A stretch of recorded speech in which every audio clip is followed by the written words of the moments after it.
الحمد لله والصلاة والسلام على رسول الله أما بعد. I greet you all with the Islamic greetings of peace. Assalamu alaikum wa rahmatullahi wa barakatuh. May the peace and blessings of God be upon you all.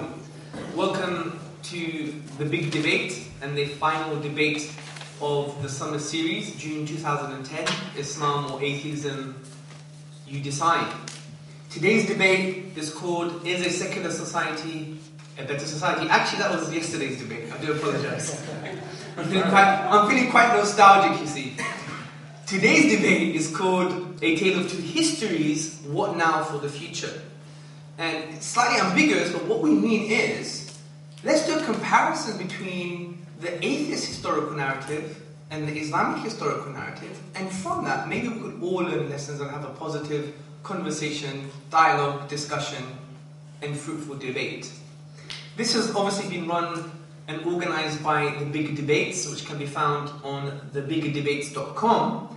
And The Big Debates is an independent platform that seeks to build a bridge of understanding between Western and Islamic thinkers. To address today's discussion, we're going to have Dr. Ed Buckner and Adnan Rashid speaking with regards to the respective viewpoints. Now, Dr. Ed Buckner, he's on my left, has been the president of American Atheists since September 2008. He has been a professor and the executive director of the Council for Secular Humanism. He has edited and published various books, including Everything You Know About God Is Wrong, and quotations that support the separation of church and state. Adnan Rashid, on my right, is a historian with a speciality in the history of Islamic civilization, comparative religion, and hadith sciences, which are the narrations attributed to the Prophet Muhammad sallallahu alaihi wasallam, peace and blessings be upon him. He is an international lecturer with appearances in Lebanon and Poland. He is a senior researcher for the Hittin Institute, and he is a lecturer for IERA, the Islamic Education and Research Academy. Now, the structure of today's debate is as follows. We're going to have 25 minutes from each of the participants, with a maximum 5 minutes allowed if the discussion is interested. If it's boring, we'll stop them at 25. After that, we're going to have a 10-minute rebuttals or response from each participant. Following that, we're going to have a brief session with regards to a dynamic interaction between both speakers. And then following that, we'll have the time for you, the most important participants, to engage and scrutinize and scratch the intellectual surface and actually try and figure out what they were trying to say. So, without further ado, I'm going to ask Mr. Adnan Rashid to start first. Adnan Rashid.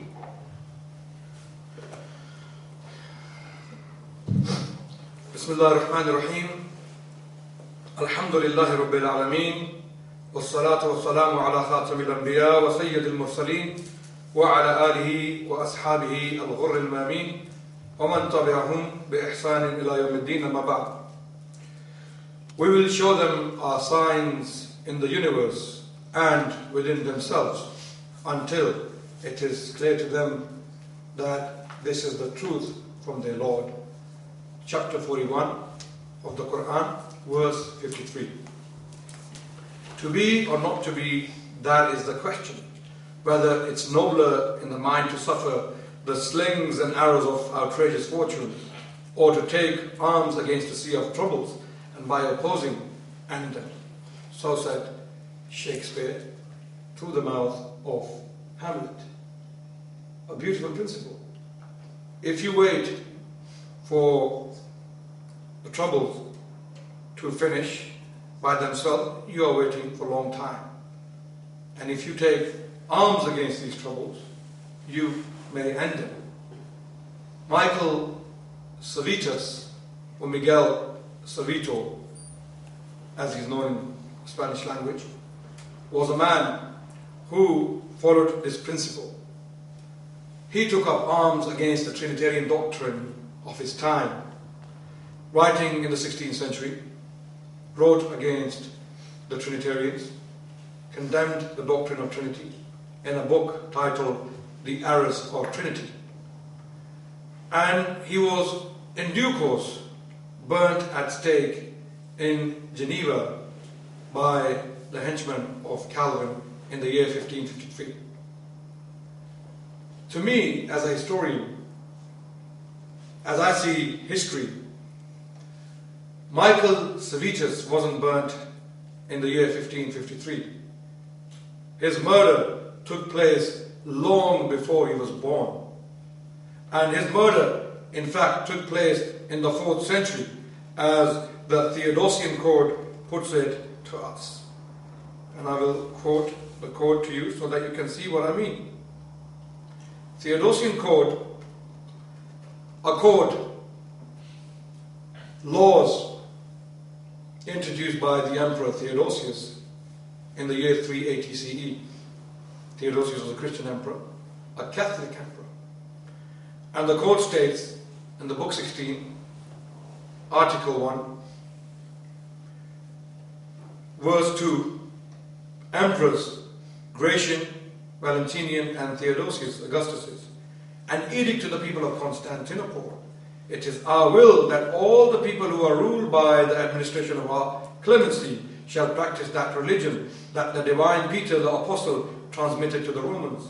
As the religion that he introduced makes clear, even unto this day, it is evident that this is the religion that is followed by the Pontiff Damasus and by Peter, Bishop of Alexandria, a man of apostolic sanctity. That is according to the apostolic discipline and the evangelical doctrine. We shall believe in the single deity of the Father, the Son, and the Holy Spirit, under the concept of equal majesty and of the Holy Trinity. We command that those persons who follow this rule shall embrace the name of Catholic Christians. The rest, however, whom we adjudge demented and insane, shall sustain the infamy of heretical dogmas. Their meeting places shall not receive the name of churches, and they shall be smitten first by divine vengeance, and second by the retribution of our own initiative, which we shall assume in accordance with the divine judgment, the year 380 CE. This is the time when Michael Servetus, or Miguel Serveto, was killed, long before he was born. And this is exactly why the Christian thinkers during the Enlightenment era were writing on the concept of tolerance, asking the church to be more tolerant towards those who differ with the doctrine of the church. Christian history, unfortunately, when we study it, demonstrates that tolerance is not to be taken for granted. We learn from the history of Christianity in Europe that some women, almost 100,000 of them, were accused of being witches. Most of them, according to the scholarly opinion, accused wrongly, were burnt at stake. And this can be found in a book called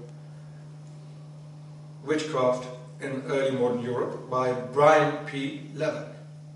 Then we had the catastrophe known as the institution of Inquisition, which functioned for many centuries. 300,000 people in Christian Europe were afflicted by this catastrophe. 32,000 of them burnt at stake alive.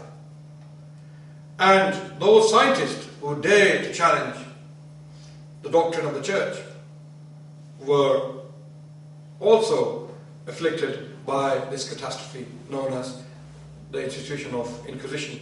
Galileo was almost killed, as we all know, because of disagreeing with the doctrine or the cosmology of the church at the time. So I, as a historian, sympathize with the secular thought of the Enlightenment Europe. I do see their point when they say that church has to tolerate differences. There has to be tolerance for our differences so that we can live together in peace, in harmony. If a scientist proposes a theory, he should have a right to do so. He should have a right to propose his theory and educate people about his theory. Whether it's true or not, that's another question altogether.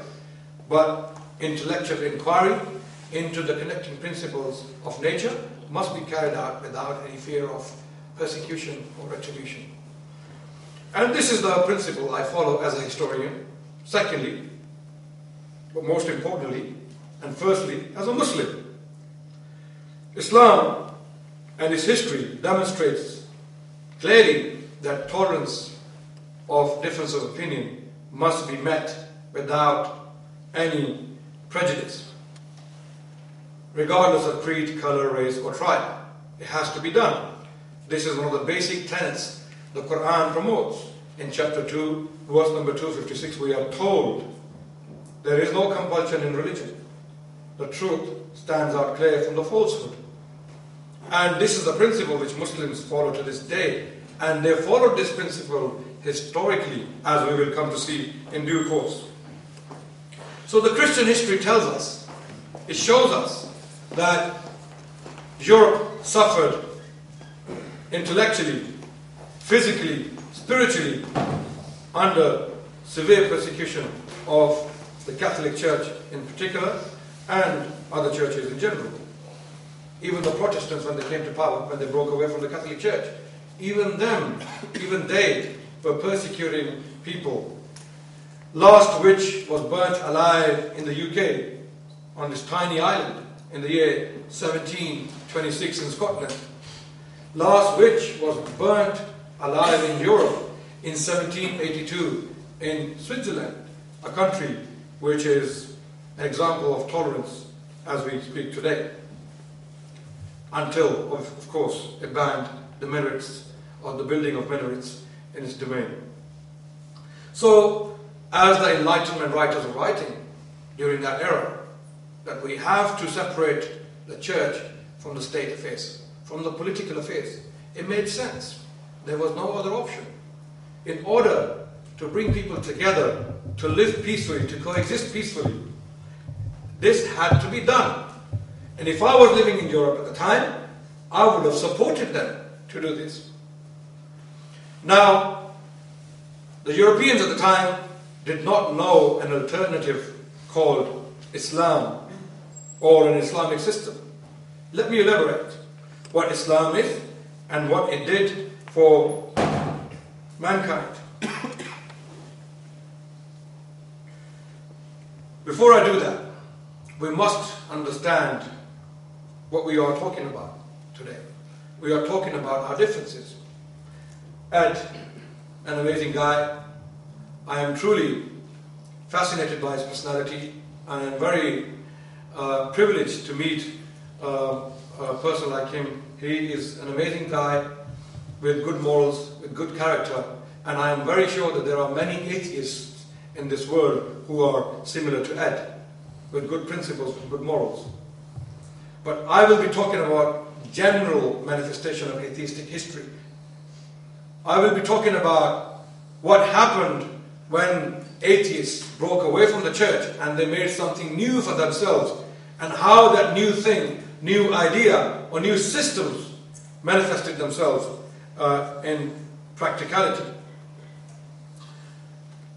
Will Durant, a philosopher writing a history of civilization, it took him 40 years to write it. He defines a civilization as follows. Civilization is social order promoting cultural creation. 4 elements constituted: economic provision, political organization, moral traditions, and the pursuit of knowledge and arts. It begins where chaos and insecurity end.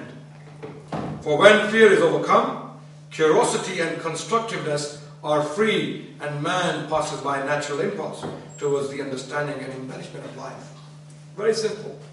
Our civilization is made of 4 principles: economic provision, political organization, moral traditions, and the pursuit of knowledge and arts. And these 4 elements cannot come about until a society feels to be safe enough to bring these principles about.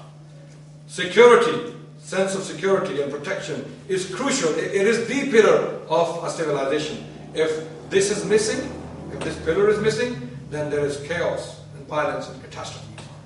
So, sense of security and protection is a central principle for a civilization to come about. If that's the case, we have to examine when the atheists or the secular writers, if we put the Christian writers aside, when they broke away from the church, they had that antagonism against the church and the atrocities church was committing. And that caused them to abandon that religion, which represents nothing but oppression and tyranny. And they broke away from that church for the right reasons. But what happened when they broke away? In the 19th century, we had the rational thought coming about. When people like Lecky, Engels, and Marx are writing, proposing theories, social theories for mankind to live by. Marx proposed a theory known as dialectical materialism. Materialism itself is a problem. That is the inevitable outcome for an atheist to look up to. Because when you break away from God, when you don't believe in a God, what is left for you? You're just matter. You're made of matter. And what happens to you afterwards doesn't really matter, because you are just matter. So, I'm becoming a bit of a point now. So, if you are matter, you become a materialist. And Marx, to apply this principle to a society, came up with this idea known as dialectical materialism, which came to be known as communism. I think Marx was very sincere. He actually believed in his principles and he propagated them as he thought they should be propagated. He was a pure atheist. If he followed Darwin's model, because that is the best naturalistic explanation we can find for the origin of mankind, naturally, scientifically, because science doesn't go into supernatural. Science tells you what is natural. So naturalistically looking, there is conflict in a society, survival of the fittest. And this is what dialectical materialism meant. We are materialists and we are in continuous conflict. There is a never-ending conflict between mankind because we are social animals. And then we saw what happened in Lenin's Russia, the manifestation of that theory, Stalin's Russia, Mao's China, Pol Pot's Cambodia. 42 million people are thought to have died under Stalin's rule, according to a KGB report presented in 1990. Over 50 million people died in Mao's China because of this dialectical materialism. Pol Pot had a share by killing 2 million human beings. And the agony continues to this day. Then we go to other systems, capitalism. Some people propose capitalism as an option. Others propose socialism. Some propose fascism. So when you don't have a system to govern yourselves by, you will be speculating. You will think about it. You will look into the universe and you will come up with a naturalistic solution. And when man thinks, and Ed agrees with me on this point, that man is fallible. Man is fallible. Man will make mistakes. This is why we witnessed what happened in the 20th century. All these theories and isms and schisms were applied practically, and they ended up in catastrophes of unprecedented magnitude. I don't have to go into the details. You know exactly what I'm talking about. So, what about a divine system which didn't cause all of this? A divine system which was free of the church persecution and which was free of dialectical materialism or socialism or capitalism, all of them if we put them separately. And that divine system I will be talking about is the system of Islam. How did it manifest itself historically, this system? When it was applied practically to the letter, what outcome did it produce? Taking you back to the definition of Will Durant, civilization constitutes 4 elements. and I gave you those 4 elements. And these 4 elements rely upon one pillar. The pillar known as sense of security and protection, call it what you like. It means the same thing. So this pillar has to be established in order for a civilization to come about. And let's see how Islam established this pillar in its history. Quran, in chapter 4, verse number 135, told its followers or its adherents that be just even if it's against you. Even if it's against yourself, be just to those who you do not agree with. Again, in chapter 5, verse 8, we are told to be just to those who you may not like. You may despise people because of your differences, but be just to them. Never avoid justice. So justice is the founding principle, and one of the basic tenets of Islam. Then this justice was implemented practically by the Prophet himself. The Christians of Najran, a town in southern Arabia, these people, they came to the Prophet in Medina in the year 9 Hijri, in the year 629, just a year before the Prophet passed away. And they debated with him in the mosque. They said to him, we wish to talk to you about your doctrine. You bring a new religion. You talk about Jesus Christ, you talk about Mary. Let us argue and see whether you are correct in your assertions or not. So they had a debate. And having had the debate, the conclusion was, the Christians said, we don't believe in you. We believe you're not a true prophet of God. Now what? A massacre? Inquisition? Burn them at stake? No, none of that. None of that. Prophet said to them, and I quote, the lives of the people of Najran and its surrounding area, their religion, their land and property, cattle, and those of them who are present or absent, their messengers and their places of worship, are under the protection of Allah and guardianship of His Prophet. Their present state shall neither be interfered with, nor their rights meddled with, nor their idols deformed.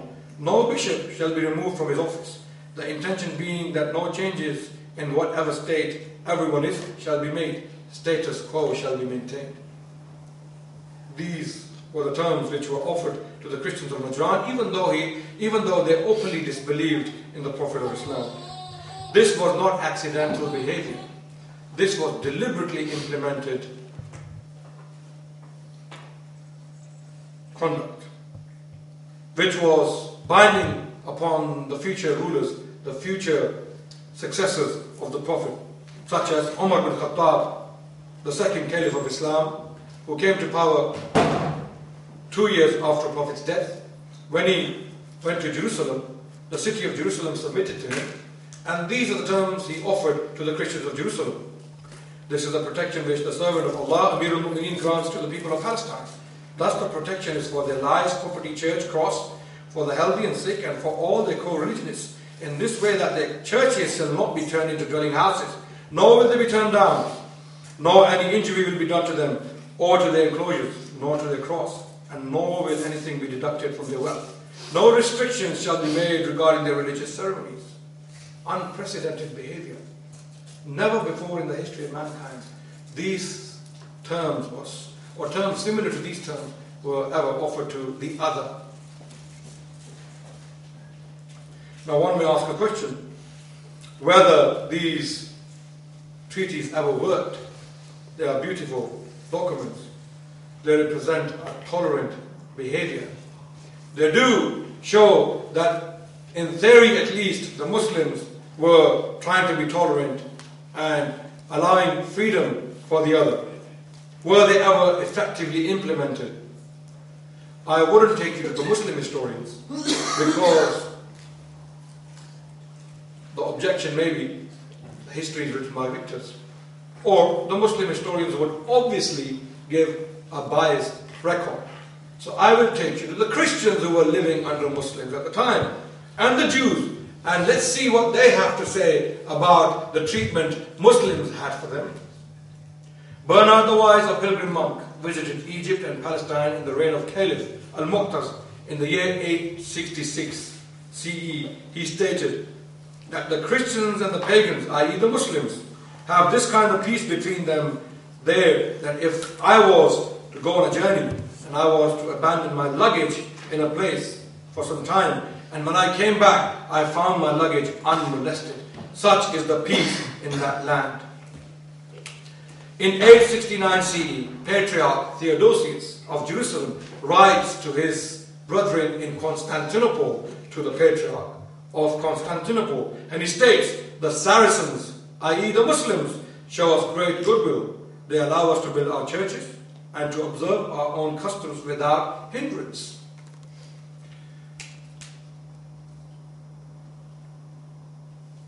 An historian Christian, John Bar Pincaye, writing in 690 CE, expressed similarly fascinating sentiments. He states, the peace throughout the world was such that we have never heard, either from our fathers or from our grandparents, or seen that there had ever been any like it. A Jewish writer writing in the 9th century about the Muslim treatment towards the Jews, he states, the people in whose hands the temple is today, namely the Muslims, have made it into a choice, excellent and honorable place of worship. They say, let us worship the one God who created heaven and earth, to whom the creatures belong, until the coming of the Messiah, and on that day the true worship will be renewed and will be acceptable before God. This is what the Christians and the Jews had to say, to give you the tip of the iceberg. And there's a lot more I can quote. Time limits me in that regard. So, there were many modern Enlightenment thinkers who were inspired by the protection of Islam. One of them, famously known, Adam Smith. Do you know him? Sorry. My best friend. Your best friend? No, but I know him. You know him. Just to make the picture a bit more clearer, he is to be found on the back of the current 20-pound note, Adam Smith. Born in the year 1723 and died in 1790, to get my dates right. This time. Yes. Adam Smith, the founding father of modern economic principles, which the British government follows to this day, stated about Islam, and I quote, after the fall of those great conquerors, the Romans, and the civilizers of mankind, the empire of the caliphs seems to have been the first state under which the world enjoyed that degree of tranquility which the cultivation of the sciences requires. It was under the protection of those generous and magnificent princes that the ancient philosophy and astronomy of the Greeks were restored and established in the East. That tranquility which their mild, just, religious government diffused over their vast empire revived the curiosity of mankind to inquire into the connecting principles of nature. Adam Smith, Essays of Adam Smith, published in the year 1869, page 353. Fascinating, isn't it? So, Adam Smith himself was quite fascinated by what Islam did for mankind. And Islam was the power which enabled the European thinkers to take that Greek knowledge, the Chinese knowledge, the Indian mathematics, and the Chinese paper from the Muslims, and then what we have in Europe was the 12th century Renaissance.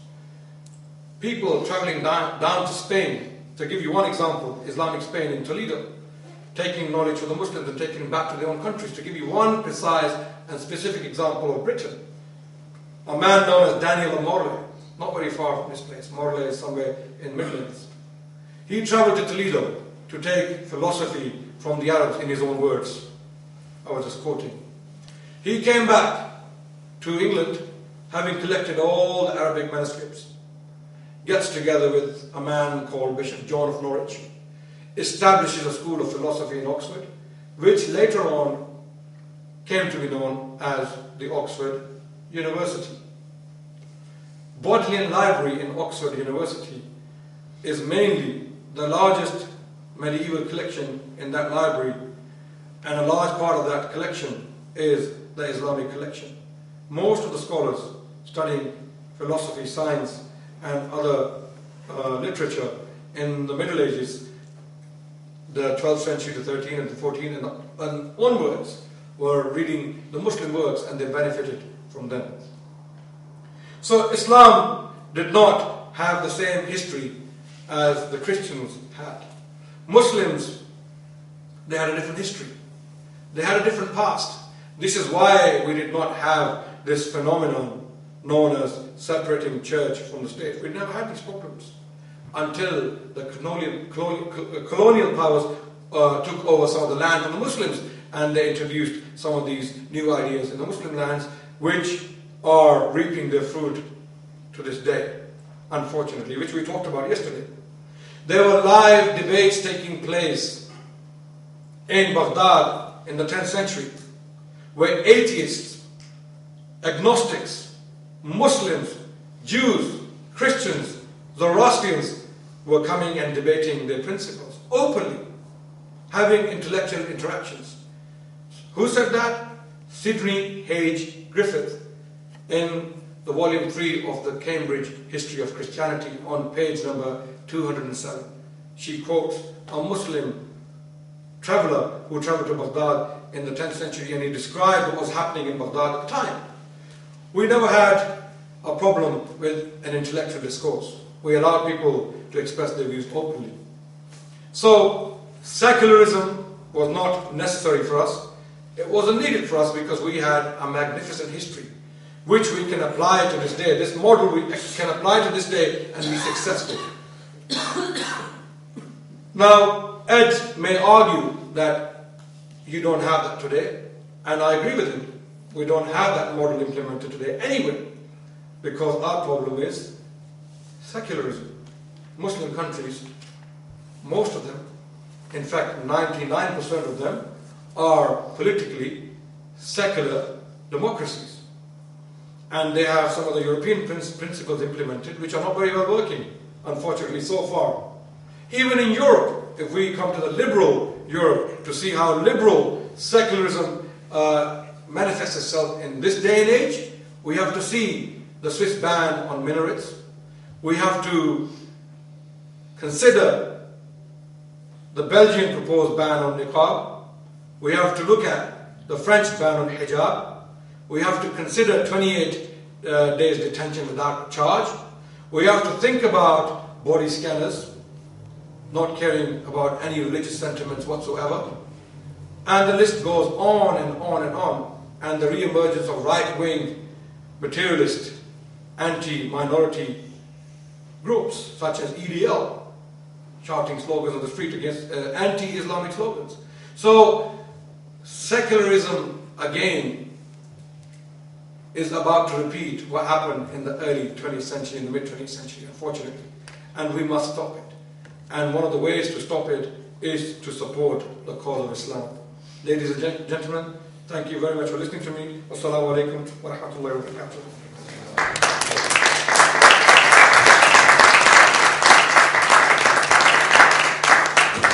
And very quick announcement, I'm sorry, apologize. No worries. I have a book here with me. It's a historical book in the literal sense and in any other sense. This is a book titled The Legacy of Islam, written by Professor Thomas Arnold, edited by him, and I have a very strong spiritual connection to this book. I really love it with my heart, and this is a present I will be giving to Dr. Buckner as a gesture of friendship and kindness. Please accept my present as a historical friendship. With great gratitude. Thank you.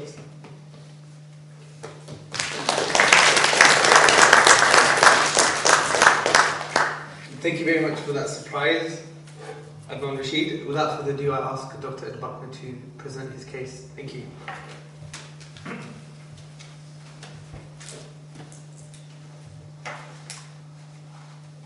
First, thank you very much for the book. I really appreciate it. This is a book man I know, and he knows that I am. So this is indeed a very nice present, and much appreciated.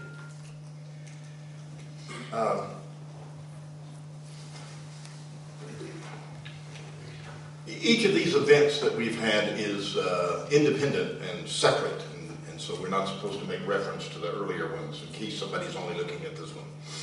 But I'm going to break that rule. I'm a rule breaker, right? Well, you're American, so. Yeah, I'm American. I make up my own rules, yeah. Preemptively create rules. It's fine. Because I do want to talk about the last few days. I've been here for close to a week now and been involved directly with these debates and IERA for the last 4 days. This is my fourth debate in 4 days. Probably not very intelligent of me to schedule so many so quick together. But I do want to comment and first and foremost to say how grateful I am again to IERA and to the Muslim community, how grateful I am for the warm hospitality. I expected warm hospitality, but it's even been better than I thought it would be. And for the intellectual exchanges. I think when we talk about what is the way forward, surely talking to each other is the first step in the way forward, wherever we get, whatever we do. And I'm very pleased. I really have gotten to know, interestingly enough, 3 of the people that I've gotten to know a little. In 4 days, you can't get to know somebody real well, but in 4 days, I've gotten to know 3 people who happen to be named Hamza, which, as I understand it, is the name for lion, the uncle of Muhammad. And 3 lions, if I'm not mistaken, are on the shield of England as it goes forward and is tied by the USA. I mean, I don't know, that's just a coincidence probably. But the Hamzas, the Mohammeds, and many others, it has been grand. And I do not want to undercut that by criticisms, by my argument in debate. I've learned a great deal. Not all of it makes me happy, and I have not converted to Islam, nor am I likely to, and I'm fairly sure that none of my opponents have converted to atheism.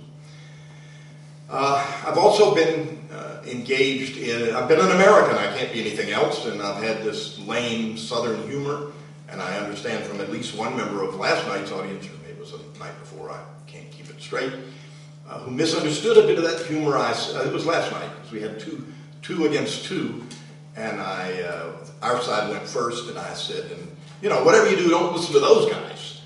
And at least one member of the audience, who happens to be here tonight, said he thought I might be being serious about that. And I certainly was not. It was may or may not have been good humor, but it was only an attempt at humor. I obviously think it's very important for us to listen to each other. And when we do, we actually do learn some things, even though we don't probably learn to agree. We can learn important matters nevertheless. A bit of criticism that I don't really mean to make part of this debate because I'm not sure exactly how it fits in. But I have gotten to know not just my opponents in the debate, but a number of other young men, 4, 5, or 6 young men who came and met us at the airport. Boy, was it good to see them after what we'd been through on our flight. And a number of other volunteers at these events. And that helped. I mean, to put a human face on things, to see that, I know, of course, that the 1 or 2 billion Muslims in the world are not all alike, that they're not monolithic, that they have different attitudes and styles. And I do know Muslims back in the U.S. too, so this is not a whole new experience for me. But it put a face on it to meet with these people, to talk to them, to break bread with them, to be treated well by them. But I must tell you, just again, not necessarily as a debating point, but just as a matter of interest, at least to me, it was very disappointing that I only saw half of the Muslim community. There were females in attendance at some of these events, but I had no interaction with them. I'm a very happily married man. I assure you the kind of interaction I was looking for and would have liked to have had was social. But the strictures of Islam, and there may be advantages of these strictures that I know nothing about or that I don't fully understand. But it kept me from getting to have a good understanding and a good appreciation of an important part of the community. And I regret that, and I don't know if there's anything you can do about it, but it is a disadvantage for me. The banter and the discussions and all of the things that were so positive were only positive halfway or in one half of the community.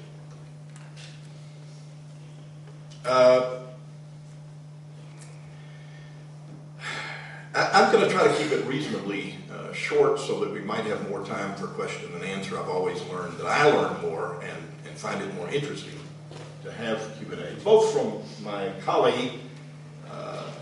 I have to call him my opponent because we vigorously disagree on some very important things. He agrees with me that we vigorously disagree on some very important things. But I do count him as a friend. I hope for the rest of my life that I can count these gentlemen as friends. But what is the way forward? How can we have a human society that maximizes whatever we consider to be the good, maximizes happiness and justice and fairness and peacefulness and enlarging our understanding, enriching our education, going forward with as much scientific advance as possible so we understand our world better, have a better chance to control the environment for the sake of mankind. This is terribly important stuff, and anybody who thinks that there is some simple and easy solution to it is much mistaken. But anyone who does not recognize the huge and incredible advances that have come under the banner of secularism, and I will be quick to add that I understand that people like Mao Zedong and Pol Pot and Stalin used the name secularism in some ways, may or may not have called themselves atheists. I reject them as much as my theistic friend rejects some of his theistic colleagues. I insist that we cannot paint with a broad brush and decide that everything about atheism is to be determined by looking at one evil atheist, evil in whatever respect you wish to name, any more than we can do that with theists. If we say the Inquisition and the Crusades and the witch burnings and the other things that were so eloquently and horrifically described, whether we're talking about individuals like Michael Servetus, who was in fact the first Unitarian, was a shining example for a free thinker like me of how we must not ignore the very real threats of what theists do to us dissenters. Michael Servetus was not an atheist, but Thomas Jefferson and the American figures and the European figures of the Enlightenment certainly used Servetus and talked about him as an important element of building the secular society. It is certainly true, as my colleague has pointed out, that this was primarily in response to the eras and the terrors brought about by Christianity. So I guess we agree that Christians are bad. No problem. I didn't say that. No, well, a little bit of an exaggeration. We agree that the problems of before the Enlightenment were, in fact, in Europe, were primarily caused by Christians. But it does not follow, as my esteemed colleague has suggested to you, I'm sure he found legitimate quotes from real people about the wonderful things that happened at various points in the Ottoman Empire, in Andalusia, and so forth. There's no question that there were some eras, long eras in some cases, of Muslim history with tolerance and reasonableness. I have a problem with tolerance, and I'll explain that in a moment. I think he does as well. But to go from saying that, from finding these quotes and showing that in fact there were important eras that were wonderful, to saying we never had that problem, that doesn't follow. I mean, history is replete with all sorts of horrors brought before us by all sorts of theists, and undoubtedly, no question about it, some atheists as well. We have a little bit of a problem. My son pointed this out to me, and my son is here, by the way. I'm very proud that my son is here flew thousands of miles just to be here on Father's Day for his father. He swears it's to visit London and not to... Yeah, it doesn't matter. It's bound to have been just to see me. We really must ask... let's talk about the true Scotsman. The true Scotsman's fallacy is, a true Scotsman allegedly would never put sugar in his oatmeal, his porridge. And someone else says, yeah, but what about Angus whatever? He's known for putting sugar in his porridge. Aye, but he's not a true Scotsman. And I've heard this from Christians and debaters. They will say to me, if you don't follow Christianity, then you get things like that atheist Hitler. I said, wait a minute. Hitler said, I am a follower of Jesus. I am here doing the Lord's work. And they say, yeah, the Christian says, no, but he's not a true Christian. A true Christian is somebody who does what I say I would do. And a true Muslim is what my friend here says, the Prophet says, and says a perfect Islamic state would do. He has a problem. He knows it. He's mentioned it. There are 50-something nations in the world today that are Islamic, in name at least. None of them have the kind of freedoms and the kind of tolerance and decency that he describes. Some of them are much closer to it than others, and I would argue that those that are the closest are in fact those that are the most secular. But in any case, you have a very real practical problem, not a philosophical problem. If we agree, and I don't, but if we agree with my opponent, how do we get back to that Ottoman Empire day? How do we reach this golden age again? How do we get to this perfect state?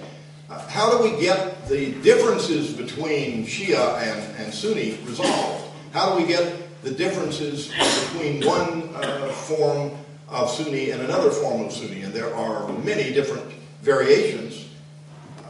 It's wonderful if we could just have one person stand up and say, I got the right answer, the rest of you just do what I say and it'll all be all right. And the interesting thing is whenever we have these comparisons between allegedly a secular state where the morality is not based on God and is not absolute and is subject to all sort of error, the Christians that I debate, the Muslims that I debate, the last 3 debates, I have a feeling it'll happen again tonight, they all say, how can you have a morality when you don't have a God that's giving it? Well, folks, I'm sorry, the problem is we don't have a God. It might be nice if we did, but we don't. And it's not believing in belief, thinking that if we had a God, that would solve the problem. That's no evidence that there is a God. And we have very good reasons to believe that there is not a God. That was convincingly and for all time settled on Saturday night. I think we would agree. Anyway, that's a debate that's going to go on forever. But it must be understood, and this is important. We human beings do not agree on crucial religious questions, including whether there's a God. And we human beings know from long, terrifying history that if you put any one group, the atheist, the Islamic leaders, you're putting human beings, first of all, not gods. You're putting human beings in place. They may be atheists, they may be Christians, they may be Muslims. But if you put them into power and you say they have power based on their straight pipeline to God, or they're having the holy book that tells them how to behave, you got problems. And these are demonstrable, historically proven problems. They may, in fact, be worse with Christians than with Muslims. I don't doubt that that's the case, historically. But it doesn't matter. The key is to do what has been done very successfully in the world today. In country after country, we have real, factual, well-established, superior forces, forms of government and ways of operating. We're in one of them. I know that the United Kingdom technically and officially is a Christian nation, but I know that in almost, it's probably less of a Christian nation, even in informal and official ways, than the U.S., which is clearly a secular nation. And Nobody takes the Queen seriously, even if she is the defender of the faith, and not too many people take the Archbishop of Canterbury seriously. Maybe the Archbishop of Canterbury does, but I'm not sure. He probably doesn't either. Robert, is that his name? Anyway. We need to have a model that will allow a Salman Rushdie to say what he wants to say, and to have a Muslim say in opposition, that's wrong, that's disrespectful, I don't want to hear that. We need to have a model that will allow anyone of any persuasion to change their mind, to criticize every possible religious or irreligious, atheist included, conclusion, and not have somebody say, I'm sorry, that's offensive and therefore that's blasphemy. You have free speech, but your free speech does not include this important piece of free speech. The secular governments and societies that we have, Japan and the US and Canada and Australia and Sweden and much of Western Europe, they have their flaws. They do I think it's quite foolish of the Swiss to ban minarets. I think it's quite foolish of the French to refuse to allow people to wear the scarf. I am very much in favor of freedom, for people to do things that make no sense to me and that I don't understand. I don't have to understand it, and that's okay. Freedom should not be only for the people who agree with you and only for the people who do things your way. Freedom has to be much broader than that. I'm not telling you that it's some simple-minded panacea, that it solves all problems. I do understand that, and I understand it better from these last few days, that there are things that Muslims feel they really must have in order to be, that their religion says that there is no separation of life. Everything is a part of Islam. And that means that they need to be able to have criminal law that matches their interpretation of the Quran. And I say, I'm sorry, that's past the limit. In a secular society, you really do have to have a common criminal law. Muslims have a place in affecting what that will be, the same as anyone else does, but the criminal law ultimately has to be for the whole society and not for some segment of it. The practicalities of enforcing that get out of hand in a hurry, furthermore, the individual rights of every member of the society should continue regardless of what group they're a part of. The actual enforcement and development of specific arrangements to protect liberty do get dicey at times, and there are problems, and it's not all simple. But the secular ideal has been gloriously successful. And when we get statements from some of the wonderful people in our era that say things like that the malaise is so much higher in secular societies, that's not supported by the facts. A great deal of social science research has been done that shows all kinds of complex relationships, but for example, a society like Japan, which has very little theistic belief of any kind, and hasn't had in a very long time, the crime rate is low, the malaise is not high, the economics sometimes aren't so hot. Not that anybody in Britain would know anything about problems with deficits in economics, of course, but if you compare Japan, which is secular and not religious, to a U.S. Set of statistics, and we are, of course, secular but religious, and secular doesn't mean anti-religious. It means non-religious decision-making at the government level.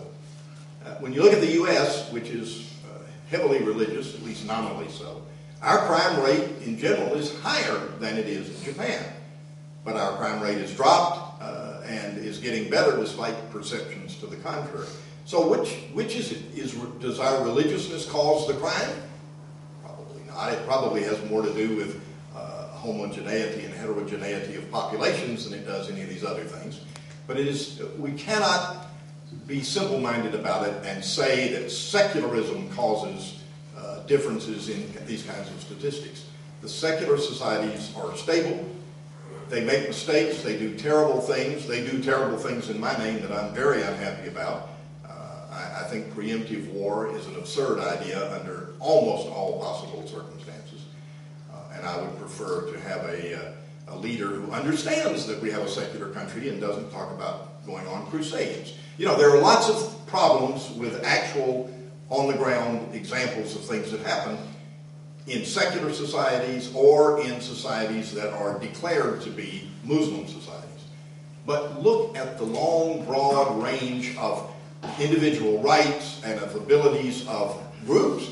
In the United States, which is secular, where we have church-state separation, Muslims are thriving. There's still huge prejudice against Muslims in many parts of the U.S. I don't mean to say to the contrary. And we still have idiotic Americans who say, you know, well, Muslims, they're the ones that brought down the Twin Towers. And they don't understand. Now, 1.6 billion Muslims, I don't know. There are a lot of Muslims in the world. If all of the Muslims in the world believe that you should kill all the infidels, we'd have a hell of a war going on. So that obviously is not true. And if I thought it were true, I don't think I'd be over here debating either. But we have the great majority of Muslims in the world want changes, but they don't want warfare. And they don't want warfare against them either, and I understand various interpretations cause that.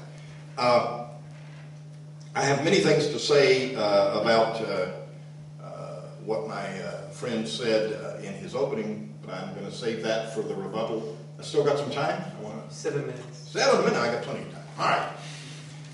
I want to remind you, first of all, we don't all agree on religion. And that's true in every society I know anything about. It's true in every group of any size that I know anything about. We disagree, and it's not trivial. We have some trivial differences. Some people insist on only a scarf. Some people want the full, what's the term for a woman who covers? Niqab. Niqab. That's not considered to be an important difference. It's not the sort of thing Muslims fight each other over. But there are differences that are very important and that Muslims do fight each other over, and there are differences between Baptists and Methodists that historically were very important, and there are differences between Catholics and Protestants and all these other religious groups. We don't agree on religion. And we human beings are fallible. My friend and colleague pointed this out in his opening statement. We're fallible. We make mistakes. We misunderstand things, very important things at times. That does quite clearly include some of the conclusions we come to about whether there's a God or what that God wants us to do, if there is one. We disagree, and we're fallible. So we shouldn't be so arrogant as to say we're correct. Atheism is the way to go, and everybody has to be forced to be an atheist. Or Muslim is the way to go, and everybody needs to be forced to be a Muslim. Or any other choice you give. There has to be open neutrality with regard to religion in order for freedom to flourish.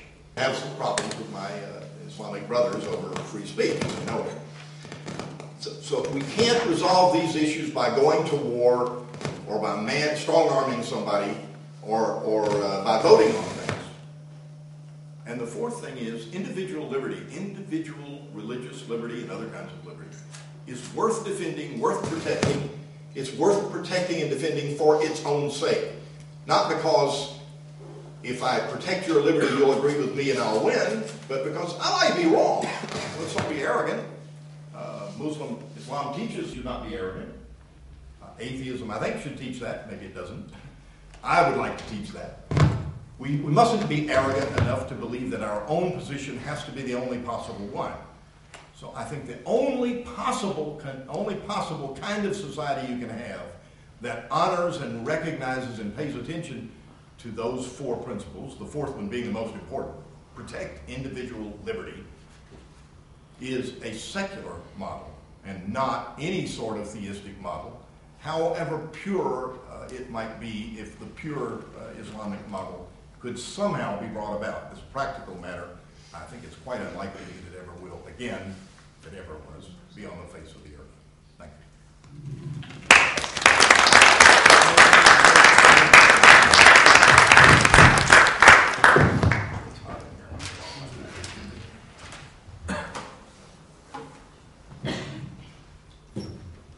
Thank you very much, Dr. Ed. Now I think this is the exciting part of the discussion. We're going to have a 10-minute response, a maximum 10-minute response from Adnan Rashid, followed by Dr. Ed Buckner's 10-minute response.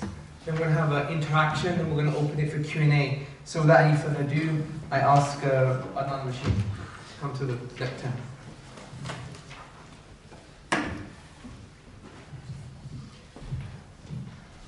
Thank you, Mr. Hamza. Bismillah ar-Rahman ar-Rahim. Alhamdulillah. Wassalatu wassalamu ala Rasulillah amma ba'd. Thank you, Ed, for your fascinating presentation again. The problem is, Ed, that you're finding it difficult to understand that we're not here to debate your interpretation of secularism.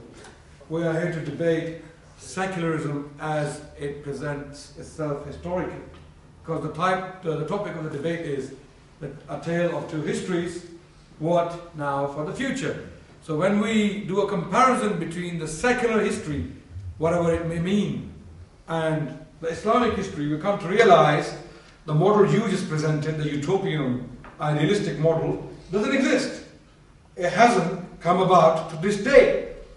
It is an amazing model. I agree with you. I would stand next to you if it was possible to bring that about. You yourself stated in your presentation that secularism actually means to divorce God from the political affairs. Sure. Separate the church and the state. If we take that definition to be true and authentic, then you have a bigger problem at hand. This is exactly what the communists did. This is exactly what Hitler did. This is exactly what France is doing today. This is exactly what Mussolini did. This is exactly what Mao did. This is exactly what Pol Pot did. This is exactly what George Bush did. This is exactly what Tony Blair did. How long would you want me to go? Do you want me to mention some other names? Yeah. You might mention 2 or 3 that are consistent with each other. Okay. But these are the secular rulers. Some of them I just mentioned. They are secular. They are secular. You simply cannot say they're not secular. They are secular as Ed defined secularism. If we apply that definition, because I'm debating Ed here, and he gave a definition. If we apply that definition to the reality, to the real world, all of these people I mentioned were in fact secularists. What is the basic premise of secularism? Divorce God from political affairs. Now here we have a model which is unpredictable. Secularism can do anything. There's nothing predictable. Who makes the laws? Who gives you the rules in secularism? The parliament. Men. Fallible men. As put by Ed very eloquently. Fallible men. So fallible men, they make mistakes. And when they make mistakes, they make drastic mistakes. Like Hitler did, like others did. So, and on the other side, we have a static model. Ethically and morally, a static model. The Islamic model. And you can predict this model because historically, this model manifested itself quite consistently. The history of Islam is consistent. Go to the 10th century Baghdad. Go to the 11th, the 9th, the 10th, and the 13th century Spain. Go to the Ottoman history. We have our Timulayns. We have our Zahiruddin Baburs and other examples. Of course, we have our atrocities too. But if you look at the general history of Islam, you will come to realize the general pattern of Islamic societies was that they coexisted. They had a coexistence. They had a convivencia, as put by Sidney H. Griffith and her likes. What does convivencia mean? Convivencia literally means bringing people together in one place in harmony. Karen Armstrong said exactly the same thing on the page number 225 of her book, A History of Jerusalem. She stated the Muslims brought a system which enabled the Jews, the Christians, the Muslims to live together in Jerusalem for the first time in history of mankind. I am quoting the words of Karen Armstrong, page 225. So, secular model you are presenting is quite unpredictable. So if the men come together in a parliament like what happened in Nazi Germany. They said, incinerate all the Jews. 6 million of them, men, women and children, put them in the gas chambers. Who's going to stop them? If we apply the secular definition you give. Well, okay, that's a good point. So the secular governments, they make a mess, a drastic mess, a catastrophic mess, and then they come and clean it. And what they do, they go and bomb Iraq and Afghanistan. The same secular governments who came to rescue the Jews in Germany, the same secular governments bombed Hiroshima and Nagasaki. How did that happen? 150,000 people died instantly, immediately, within a second. As soon as the bomb was dropped, everything which came in the way disintegrated. You have a difficult task at hand, Mr. Ed Buckner. Secularism is very, very unpredictable. Islamic model is predictable because the Islamic model is static. It can be predicted. And the Islamic rules and laws cannot be changed. I, as a Muslim, believe that my morality and ethics are static. They were the same in the time of the Prophet. They are same today. However, we have rules and regulations on new problems. What do we do with test tube babies? What do we do with new rules to do with agriculture? Traffic lights, aeroplanes, escalators, or Mr. Hamza Georges. What do we do with new problems? And we have a mechanism called Ijtihad in Islam, which deals with all these problems. We have no problems, alhamdulillah. All praise is due to God Almighty. There is no God. That again is a problem. He made a statement of truth, an absolute statement, and Ed himself believes that there is no such a thing as absolute truth. It's a contradiction in terms. You are saying there is no God by default. Certainly there is no God. That's what you're saying. It is a statement of truth. But you do not believe in any objective truth. Would you like to come back and explain what you mean there is no God? I can give you a lot of evidence for God Almighty. Philosophers have been doing it for a long time. And actually other philosophers have been refuting those philosophers who have been giving many of the arguments to prove the existence of God. Now we have arguments such as the cosmological argument. We have argument known as the teleological argument, the design argument. Then we have another argument for morality. And amazingly, Kant, Hume, Hobbes, Nietzsche, Mackie, all these people writing philosophical works, speculating about the existence of God, whether there is a God or not. And the Quran gives us all these arguments in simple, small verses. Cosmological argument, that there is a cause for the existence of this universe. There is a cause. This is what the cosmological argument states in a nutshell. Quran tells us, Badi'u samawat wal ard wa idha qada amran فَإِنَّمَا يَقُولُ لَهُ كُنْ فَيَكُونُ. He is the initiator, he is the beginner of the universe, the heavens and the earth. And when he decrees a matter to be, he says simply, be, and it is. This is the cosmological argument in the Quran. Then the teleological argument in the Quran, the design argument. Look at the universe, the fine-tuning. أَفَلَا يَنْظُرُونَ إِلَى الْإِبِلِ كَيْفَ خُلِقَتْ. Do you not look at the camel, how we created it? وَإِلَى السَّمَاءِ كَيْفَ رُفِعَتْ. Do you not look at the sky, how we raised it high? وَإِلَى الْجِبَالِ كَيْفَ نُصِبَتْ. Do you not look at the mountains, how we packed them deep in the earth? وَإِلَى الْأَرْضِ كَيْفَ سُطِحَتْ. Do you not look at the earth, how it was put straight for you? Teleological argument in the Quran. The moral argument in the Quran. أَفَحُكْمُ الْجَهْلِيَّ يَبْغُونَ وَمَنْ أَحْسُنُ مِنَ اللَّهِ حُكْمًا لِقَوْمٍ يُوقِنُونَ. That do you seek the judgment of the day of ignorance? Do you seek a fallible judgment, you mankind? Do you seek a judgment of people who come about and tell you what the rules and regulations are, and then they cause catastrophe, and then the others come and they clean those catastrophes, and then another group comes and causes another catastrophe, then another secular group comes and says, we got it wrong, mates. We got it wrong, guys. Sorry, we're going to clean this mess. How long are we going to continue like this? Unpredictable model. Do you seek the judgment of the days of ignorance? For the people of intellect, for the people of certainty, there is no better judge than God himself. This is the moral argument in the Quran, and we are proud of it. We are intellectually satisfied. We have seen the works of Mr. Dawkins. We have seen the arguments of Mr. Buckner, Dan Barker. All these people we have debated. We have seen them, we have read them, we have studied them, and we are still not convinced.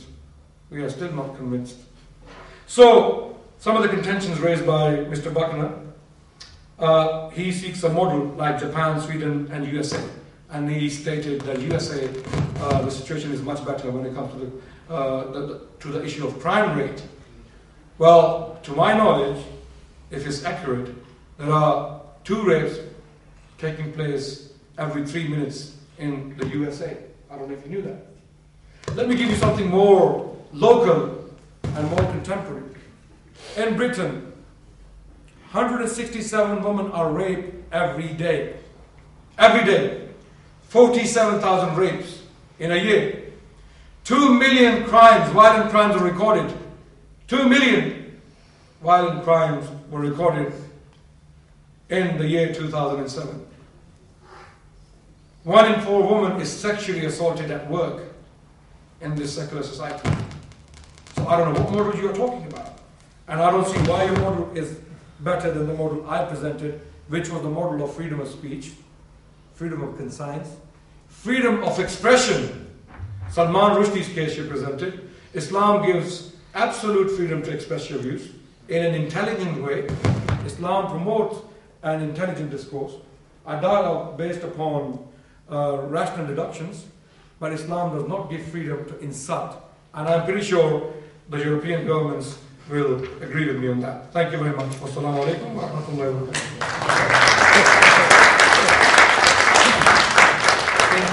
Thank you very much, Adnan Rashid. I have to admit, I gave Adnan 12 minutes there. So I'm going to give 12 minutes to Dr. Buckner as well if he wishes. So please, Dr. Buckner, your response.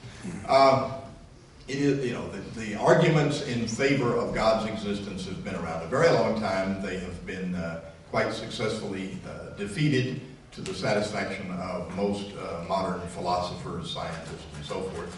Certainly not to the satisfaction of everyone. And if my friend Adnan Rashid is a little behind, we'll give you some time to catch up.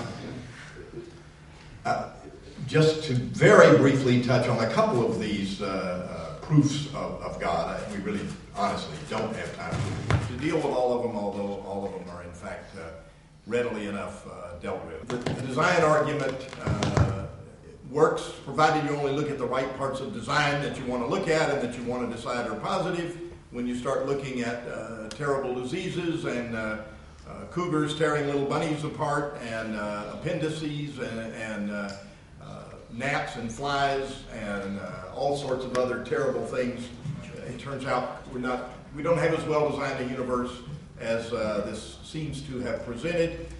When you look at the cosmological, the first cause argument really has a really big problem, because you say, okay, everything has to have a cause, the universe has to have a cause, we'll make it God. Okay, well, everything has to have a cause. What caused God? You sure this is working? Keep voting. All right. I'll keep shouting too. How's that? What caused God? Oh, well, this is a special case. We have to make some special rules with regard to the first cause and say that it's personal and that it cares about whether Hamza Tzortzis is still with us tomorrow and things like that. So therefore, that rule about having to have a cause doesn't apply. Well, either it's a rule that applies or it isn't. If it applies, then you've got an infinite progression. And if in fact it doesn't apply, as indeed it obviously doesn't, the universe is a brute fact. The start of time, space, and everything else was with the start of the Big Bang. It did. We don't have a cause for it. It's the only thing we don't have a cause for. It's an exception. But it's either make the universe the exception or make God the exception. We don't have any evidence for God. If you believe that there is a God, then you have to believe that there is a God who will send a tsunami into Southeast Asia and kill 250,000 people indiscriminately, kill women and children, obviously innocent women and children. And what does Islam say to those innocent women and children? Don't worry, you're going to paradise. This won't really hurt, or it won't hurt for long because you get to go up there. What kind of God is that? Why would a God create a universe and individuals whose only purpose is to submit and obey to him or her or it? And then if God can create a heaven without all these evil problems, then he could have created an earth without them, and he didn't. This is not credible that there can be a God like that. I have to admit that if you can convince me there's a God like that, you still have a long way to go to convince me to worship or admire such a God. And the problem of evil goes on and on. That's just scratching the surface, of course. Adnan has said that secular governments have done terrible things. There is no utopian model and there's no perfect model. And I said secular governments have done terrible things. There's no utopian model, no perfect model. And then he says the Islamic model, which is perfect, well, okay, there's some exceptions, some terrible atrocities. But when it comes to Islam, those are just exceptions. When it comes to secular, man, that's really important. We've got to make up our minds here. If there are atrocities and terrible things that happen in the name of a religion, do we blame, or an idea, do we blame that idea? I honestly think that the biggest difference between the secular successes, and I do believe those predominate in the world today, and the secular failures, and they were horrific. I don't really think you can count Hitler's Germany as one of them. I don't think that was a secular government by any stretch. I mean, Belt said, God mit us. And they used and abused the church, and I don't want to blame Christianity for Hitler and Nazism, but you can come closer to blaming Christianity than you can secularism. But there's some very horrifying failures. Pol Pot and Stalin and others are in fact horrifying. The difference, though, is that those secular governments did have an absolute ideology, did say you must accept and obey the state, and you have no right to object or oppose it. So I certainly am not defending, even if he wishes I was so he could have a really good debate, I'm not willing to defend anything you can call secular by some stretch of an imagination. That makes no sense. I am certainly not here to defend some abstract idea that does not represent what I think is desirable and an appropriate model for the world. I will defend real-life models as not perfect, but as far better than anything else we have available or than can be proposed for us. It's so easy to talk about the true Scotsman that we had with those Islamic examples, but we have not heard anything about how we get there. Why is it that all of these Islamic countries in the world today, and there are many of them, none of them satisfy my colleague and friend. Some of them come fairly close to satisfying me. Places like Turkey and in Indonesia, the places that are in fact the most secular of these Islamic societies, come closest to being societies where women in fact have rights, where in fact there are individual liberties, where in fact you're not too likely to be put to death if you decide to cease being Islamic. You can't have freedom if you don't have the freedom to change your mind about the most basic ideas in life. And that, of course, is a fundamental problem for Islam. I got 5 more minutes. What am I saying? Got any ideas for what I should say? Yeah, say La ilaha.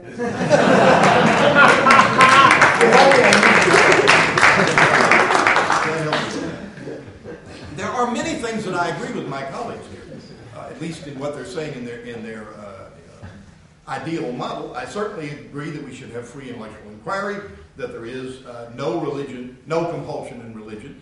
The problem, though, is that many, many, many powerful people have read the Quran and have used it and come to the conclusion, yeah, we can have some compulsion in religion. We can go out and behead the infidels or bomb people or send suicide bombers in order to deal with a perfectly legitimate grievance. The grievance may be legitimate, the techniques are not acceptable.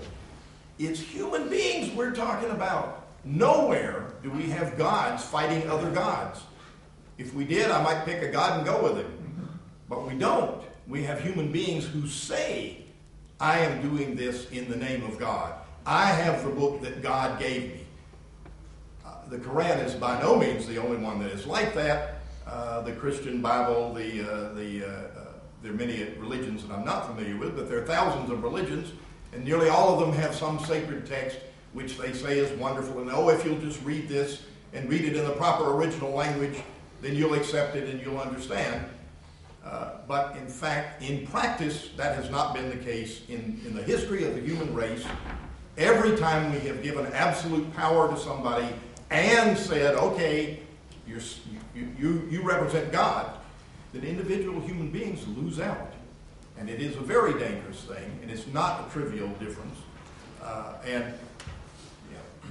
Don't expect me to defend Stalin or Hitler any more than he should defend Hitler, because Hitler was a theist and he's a theist. I don't know. I don't think he's willing to defend Hitler. I hope. I'll hush. I'm really more interested in hearing your questions. He's right about some things. I am a materialist. I'm not a Marxist, and obviously there are overlapping categories, but not the same category. I don't have a good reply to rape statistics. For one thing, I don't have any idea what the actual statistics are, but I do know that in general, violent crimes in the U.S. have reduced in the last few years. Maybe that's because we've become more religious, but I don't think so. I think the evidence is to the contrary. And I do know that in Sweden and Japan, you have very successful secular societies with very low crime rates, including low rape rates, and they are not dominated by Islam.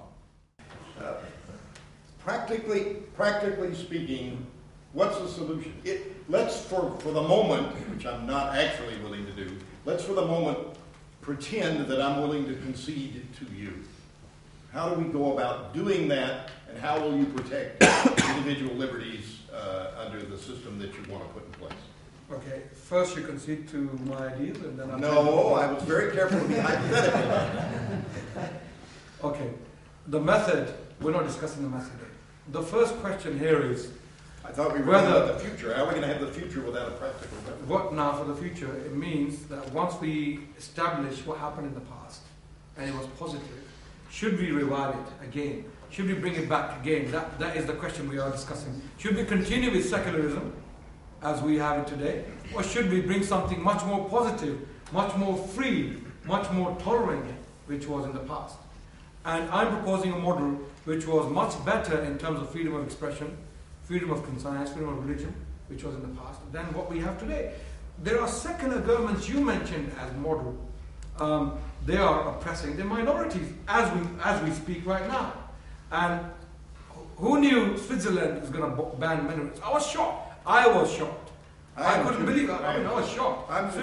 Switzerland known for its tolerance. So secularism is unpredictable. It can go any way. People can come up with laws, and then you have to follow them. And you said secularism does not promote dictatorship. That is not true, sir. My experience tells me otherwise. Tony Blair in this country was opposed by 2 million people on the streets of London. The polls on TV suggested that he should scrap the idea of this war. He did not listen to anyone, and he went ahead, and this is exactly what a dictatorship does. Is this the current Prime Minister? I'm just, no, ignorant American. The previous Prime Minister. Oh, you mean he's been voted out of office? Yes. Yes. I didn't. No. He wasn't voted out of office, amazingly. He was chucked out by his own party. So it wasn't the secular system which threw him out. The process didn't work very well, but it finally worked. That's what you're saying. Well, no, it didn't work, because he actually he able to govern this country for 10 years, and he caused catastrophes. Unfortunately, he is to be blamed for 1.7 million Iraqi deaths. Unfortunately. And again, as you said, secular mistakes are not little mistakes. They are big mistakes. Well, so, again, I have another question for you. If you were in a dark room with no one around you. If I was in a dark room, I'd be developing photographs, I guess. If you were in a dark room and you were slapped all of a sudden, yeah. What does that indicate? Well, it indicates that I'm not alone. Absolutely. So when you get slapped by tsunami, why do you not use that same indication for that particular incident as well? That there is someone out there who can cause a catastrophe on such a level. I'm not going to tolerate conversation on God's existence. It's not part of this talk. I have to, because he raised this point, I have to clarify. As a Muslim viewpoint, I'm sure we have a concept of test, that we are being tested on this earth, and we were put here for a particular purpose, and that purpose is being fulfilled. Okay, so that's it. Next question, please. You're not even going to allow me to say that, that's a very weird God you got. No, you could ask a question. Okay, I forgot now what question I was going to ask you next. Let's see. Can I ask you a question? Okay, sure. You said Hitler's Germany was not secular. That's right. You made that. Okay, on what basis do you make that? I make that on the basis that he used Christian symbols, that he used Christian language, that he used. It wasn't Muslim. I'm not trying to say it was, but he was very plainly using religious basis, and the church supported him. I don't see how swastika is a Christian symbol. It's a Hindu symbol. Well, was Hitler a Hindu? Are you suggesting that Hitler was a Hindu? It's the reverse. It's the reverse. Very interesting. It's the reverse of that. Well, the form of the cross. That's not the main point of that. Did Nazi Germany? It's not Hindu to say God made us on our belts. My question is: did Nazi Germany separate church from the state? Not very effectively, no. But did they do it partially? No, I mean Hitler made all sorts of. So they were 100% a religious government, Hitler's government. Are you suggesting that? I don't think there is such a thing as 100% in any of these matters. Well, I'll give you a more Islamic model. It was 100%. Well, I don't. Religious. You give it to me, but I won't be skeptical and will not believe it. Okay, so you still believe that Hitler's model was not secular at all? It was not primarily a secular model. Okay, it was not. I mean, you're choosing your words very carefully. Yeah, I am. And furthermore, I mean, since we want to talk about Nazi Germany, the history of anti-Semitism that led to the destruction of the Jews, and not just the Jews, of course, atheists and many others were gypsies and homosexuals, were the victims of this. This horrible ideas go back hundreds of years, thousands of years, back to the time of Luther at least, who wrote hideous anti-Semitic screeds, blaming the Jews for everything. I have read Islamic screeds that are equally destructive and dangerous and terrifying about what the Jews do. Not your kind of Islamic, but other kinds of Islamic. I've read many of them.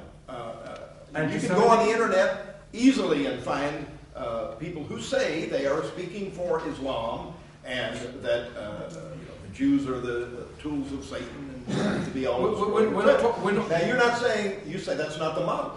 Well, fine, I agree. It's also not the model of the secular government to talk about Hitler, who used all sorts of religious stuff and got the support of the Catholic Church. So, okay, if we were to abandon Hitler for a second, what happened? Let's abandon him forever. Okay. What happened during the Gulf War and the Afghan War and the Iraq War?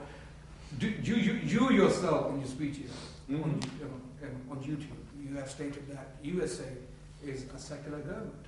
It is a secular government. And you make that claim quite adamantly. I do. Okay. My contention is now that the US government has been responsible for major catastrophes in the past. I think you're and right. it is doing it to this day. So we don't even have to talk about Hitler. It is happening today in a model you propose. Well, you rattled off all sorts of horrible secular leaders, and you included Tony Blair and George Bush, both of whom I opposed and thought were bad leaders and made terrible mistakes. I don't think the mistakes they made were mistakes made because they were secularists. In the case of George Bush, and maybe in this case of Tony as well, they may very well have made mistakes because they weren't secular enough. So you believe that U.S. political system is not fully secular? I believe that the U.S., that to the extent we're talking about secular versus religion, the official U.S. system is and should continue to be secular. So why didn't that system? Secular is one thing that is true of the government, but that doesn't. They can be imperialist bastards and still be religious or secular. They're not the same thing. I agree with you 100%. I mean, we're not here to debate American foreign policy. I wouldn't take it on. We have a difference here. In Islam, we have a mechanism to prevent. But it doesn't work in any Islamic countries, right? There is no Islamic country at the moment, as we speak. Well, which that's why we governs need with to talk Sharia about law. this. There is not a country. There are countries who are governing with Sharia law partially. There is not a country on the face of the earth today, as we speak, which governs with the Islamic model in its entirety. Coming back to my question. So if we put you in charge, we could arrange that, but who else can we put in charge to get... If you put me in charge in a country, I will put you in charge of the universities in that country. Well, you're making... it's a very enticing case you're making. Coming back to my question. Do you have a system in secular America to prevent these catastrophes from happening or taking place? George Bush, when he actually went ahead, and we could see he had a big support in America. In Islam, in an Islamic government, Islamically, a caliph cannot simply commit genocide or mass murder because his own people would remove him from power. That didn't quite happen in America. What happened? Well, I think his own people finally got around to removing from power, but you're mixing up... Well, it was too late. It was too late. Don't you think it was too late? He stayed in power for 8 years, and he did his job. The major damage was done. People could see what is happening, and nothing was done while it was happening. This is what my contention is. When the catastrophe and disaster is taking place, this is when you need to stop it, not afterwards. Not you're waiting for 4 years until the next elections are coming about, and then you're going to vote him out. It's too late. It's too late. Don't you agree? I agree that we should stop catastrophes as soon as we can. I think that's true when the catastrophes are done in the name of Islam as well as in any other. And you have to understand, just because a government is secular, that doesn't mean it can't make terrible mistakes, and that you can't. And that's true for Islam as well. You have some Ayatollah who will say to the head of the government, "No, don't do that." And maybe they will eventually... Well, you have to give me examples of Ayatollahs killing 1.7 million people. These Ayatollahs, I don't speak for Ayatollahs. I'm not a spokesman for Ayatollahs. I don't actually see eye to eye with them. I disagree with them. No, that's one of the big problems, is you keep pushing this model which doesn't exist and which you can't tell me how we can get to exist. We're talking about history, right? Other than turn it over to you. We're talking about history. In which case then I get to run the university. We are talking about history. We're talking about a very, very complex history, which includes some of the things you're saying, and includes atrocities of all sorts. Human beings do bloody terrible things to each other. I'm going to ask you one question each, and then I'm going to do Q&A. Okay. The first question is to Adnan Rashid. I have Mike. First question, Adnan Rashid, is Islamic history sounds all well and nice. You're saying it's predictable.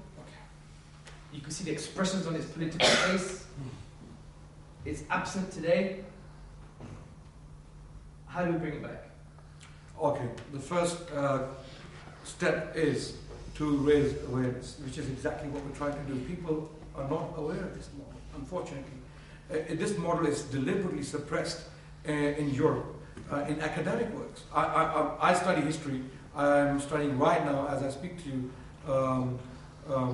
I'm a student in the University of London, and I have come across many works speaking about Islamic history, and some of the academics, they find it very difficult to express some of the positive things in Islamic history. And some of these academics have their affiliations and their moral or sentimental garbage with them, which prevents them from writing positively about Islam. So what we have to do now, we have to, objectively, we have to come out and present the history as it is and raise awareness so that the people can see what Islam did in the past. And if it did that in the past, because of its rigid, solid, unstable, unshakable model, then it can do the same again today as we speak. And if we look at the other side, the secular side, we do not have that utopian model that it's talking about. And we are still waiting for that utopian model, and I will support him for such a model. But it is not present. We cannot see it, and an imaginary model, which is a fascinating model. Okay. My question to you, Ed, thank you, Adnan Rashid. My question to you is this, is that secularism was obviously born out of a reaction to a certain problem. Now, when this idea developed, secularism, and manifested itself in Western Europe and Europe itself, the way the secular philosophers in the past thought to join people together, unite them together, was under the concept of nation-state.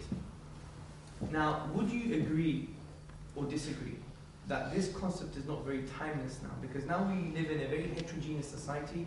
We have economic migrants coming from places that are not entirely secular, and when they rest in Europe, such as the Muslim community, you have problems, because the Muslim community would react probably negatively to this alien idea of nation-state, because in Islam there is no concept of nationalism.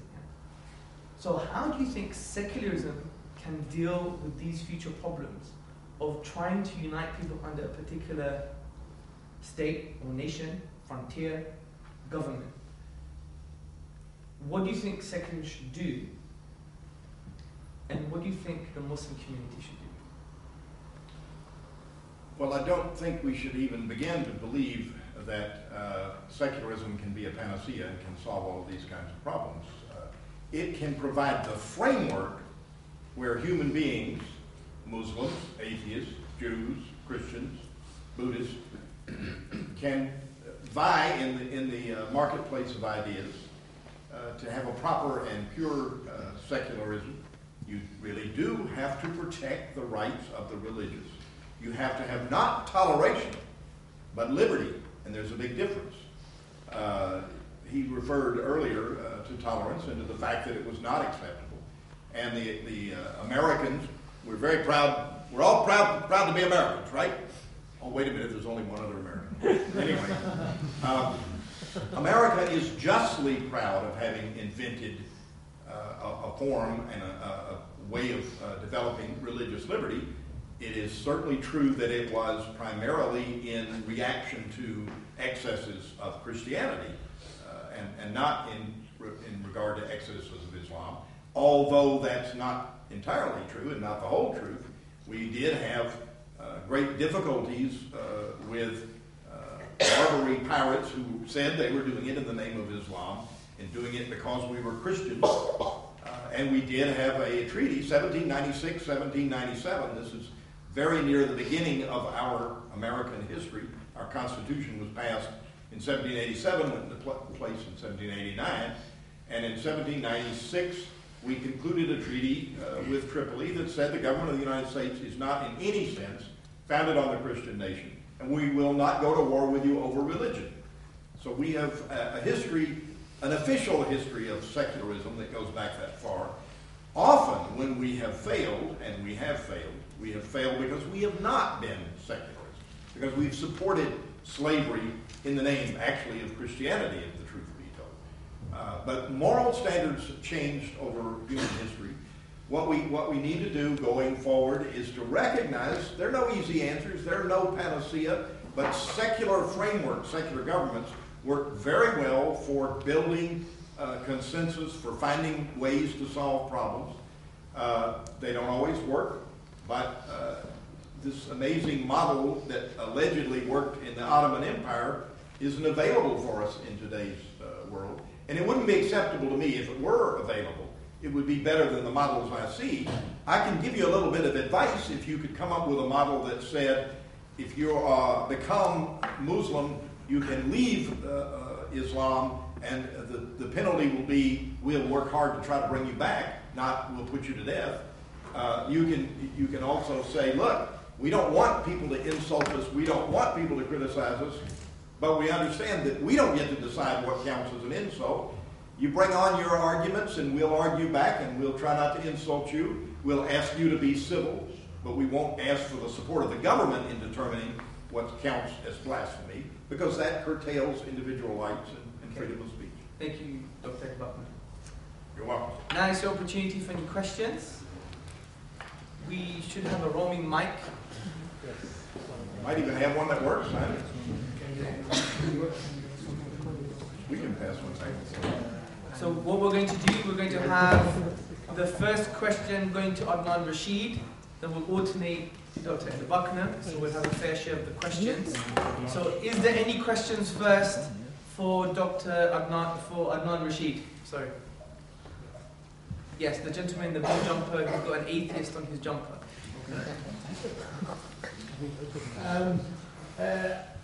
Mr. Rashid claimed that the secular Western countries are suppressing knowledge of the Islamic discoveries and states. I would like to assure him that if anyone interested in astronomy is fully aware that of the contribution that the great discoveries were made by Muslim astronomers and mathematicians in the past. And I'm very grateful to my distant Muslim cousins who made these discoveries. But I wonder how modern Islam could hope to ever attain such heights again when it preaches that everything you need to know is already there in the Quran.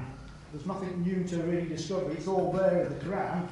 And when political Islam wastes the talents of half its number by neglecting to educate females and preventing many of them from holding public offices by, and I'm choosing this phrase carefully, what I consider hiding their humanity beneath a burqa or a niqab. What hope can you give me that these things will eventually change? Okay, 2 questions there just to repeat for everyone, just to make them a bit more succinct. The first question is, how can you raise the same heights as Islam did historically if you think everything is based on one book and you have all the answers? And the second point was, how do you think you could achieve any progress if you're going to basically hide half 50% of the Muslims, which are women, and not educate the women? So it's those 2 points. Okay, first point, thank you very much for your compliments about Islamic history. You are partially correct that today we have a dilemma in the Muslim world where we are falling behind in the race of technological advancement and education. This is due to the lack of this implementation of Islamic principles I was talking about. Once we bring that implementation again into its place, the education will come back, because it was the Quran in the first place which produced that astronomical research you were just talking about. Because Quran has been saying through all the centuries, Quran has been changed. Quran then was the same Quran, and Quran today is the same Quran. So this Quran can do exactly the same what it did today, what it did in the past. That answers your first question. Second question is that how can we hide women and not educate them and expect the Muslims to be educated? That's a fair point, and we don't hide our women behind the veil. In fact, we promote the education of women as a Muslim, and I do not compromise any of our principles. I am proud of Islam, and as it stands, Islam, the first commandment in the Quran was read. The first chapter which was given to the Prophet of the Quran is chapter 96 of the Quran, first 5 verses, and they were talking about knowledge. اقرأ باسم ربك الذي خلق خلق الإنسان من علق اقرأ وربك الأكرم الذي علم بالقلم علم الإنسان ما لم يعلم. Read in the name of your Lord, the Lord who is bountiful, the Lord who taught you the use of pen, who taught you what you knew not. So he's talking about knowledge in the first verses of the Quran. And the Quran doesn't say, read you men, or read you elite men. Quran is talking about, read all of you. Then in another verse, Quran chapter 39, verse number 9, Quran clearly states, هَلْ يَسْتَوِيَ الَّذِينَ يَعْلَمُونَ وَالَّذِينَ لَا يَعْلَمُونَ. Can those be equal? Can those who know be equal to those who know not? So Quran recognizes the value of knowledge for all people, not only for Muslim men or Muslim women. In fact, even for the Jews and the Christians. It were the Muslims who actually educated the Jews and the Christians who came down to Islamic Spain from Northern Europe, and they gave this knowledge to them. If Islam was an exclusivist religion, then these Jews and Christians would never would have been educated by the Muslims in those days. Can I finish my answer, please? Yeah. Very quickly. We have to keep them short. Prophet Muhammad, in one of the narrations, stated that it is an obligation upon every single Muslim male and female to seek knowledge. So what the people are doing in Pakistan, in Bangladesh, or in Somalia, or in Sahara Desert, It's not my concern. I have to look at the Quran as my source of knowledge and source of conduct. Okay. I hope that answers your question. Do you want to respond to Just that? I'll try to make it very quick, but the problem that we have, and it continues, is that we have a pure model here, but an inability to understand how other people can use that pure model and to say, oh, well, they're not true Muslims. They're not doing what they should do. They're keeping women from being educated, and that's wrong.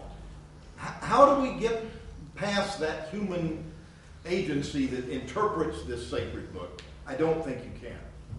Okay. You can comment further, or we can wait for another. No, that's an interesting point. That's an interesting point. Okay, a question for Dr. Ed Buckner. The sister in the grey hijab with the glasses. The problem I have with non-Muslim, non-Islamic and secular societies is their lack of solutions to economic oppression. We are aware of the economic problems created by colonization, but looking at contemporary history, economic depression, commodity prices depressed, currency exchange mechanism that is completely stacked against poor countries and the poor in general. Islam has a solution to that, which is economics based upon non-interest and capitalists having the right to make profit, but sharing the profit and also taking a risk. Capitalism at the moment does not take any risks. All the risks are passed on to the poor people. How do you answer that? Well, I would answer that the capitalism that's been practiced in the U.S. and in the U.K. In recent years is well short of being a very pure capitalism.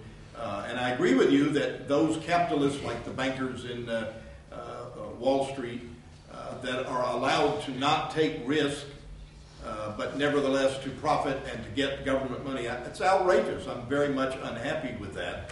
I don't see how an Islamic interest-free, allegedly interest-free approach would resolve it. I'm not an economist and don't pretend I am, but there are many problems with the economics that I see in the world and the treatment of the poor. This isn't really an atheist position, this is my personal position. And that is that the treatment of the poor is horrific worldwide and that we need to do much better than we're doing. But I don't really see the Islamic countries stepping up to the plate and doing what they need to do.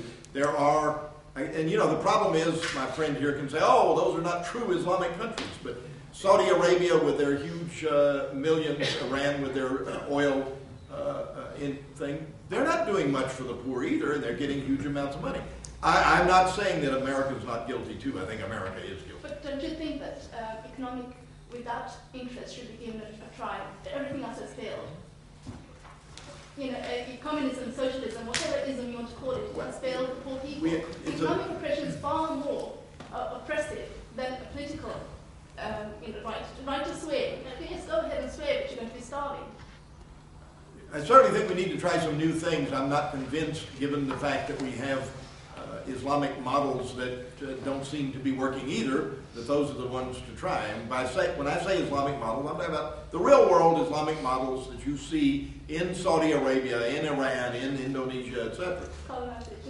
So, you know, I'm not an economist, I'm not an expert on this, I'm not pretending I am. You want to comment? You have to agree with me, though, Yes. Please. He did agree, he'd agree with me. Give him the mic. I don't agree with Ed when he says that Saudi Arabia is governing Islamic model. It's not. Saudi Arabia has banks based upon interest business, and the Saudi American Bank, Saudi British Bank, all these banks are doing business based upon this capitalist model you were talking about. So again, there is not a country on the face of the earth, to reiterate again, to emphasize the point again, which is implementing the economic model from Islam as we speak, or even the moral or ethical model of Islam anywhere in the world. Okay. Thank you. A question for Adnan Rashid. Gentleman in the blue shirt with the very short beard. That's not that good. I raise my hand. You want to go? Technique works well. If anybody wants to ask a question, raise your hand, count off, and then go. You have to remember who played that. Okay. Thank you for telling me your job. In a democracy, I can attempt to change any law that I disagree with by lobbying my MP or starting a Facebook group. How can I attempt to change a law I disagree with in an Islamic state? Well, very good point. In an Islamic state, you would be living by your own laws.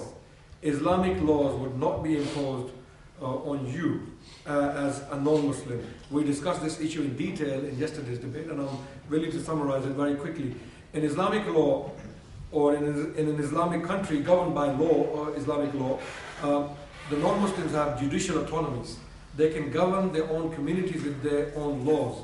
So if it's a Jewish community, they have the Beth Dins, and if it is a Christian community, they have their own Christian courts which the Christians can go to. And if they so choose to come to the Islamic courts, they can also do that. And it's their choice. So if they come to the Islamic court will give them the Islamic justice. And amazingly, in the 16th century, from the year 1530 to 1600, Amnon Cohen, one of the Jewish academics from Israel, he studied the Sigil Jerusalem records, the court records in between these years, between 1530 and 1600, for these 70 years. He found 1,000 Jewish cases filed within the Islamic court. In other words, even though the Jews, they had their own Beth Din, they were coming to the Islamic court to seek justice, which is amazing, which is fascinating. Do you want to respond to that, Doctor? No. Question for Dr. Ed Buckner? The gentleman at the back.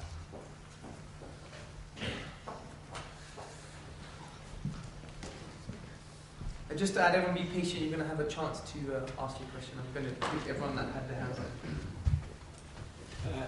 My question is to Dr. Butler, and that is, when you mentioned before that, the word opponent, that you're having the discussion right now with, obviously this discussion is based on the differences that you have.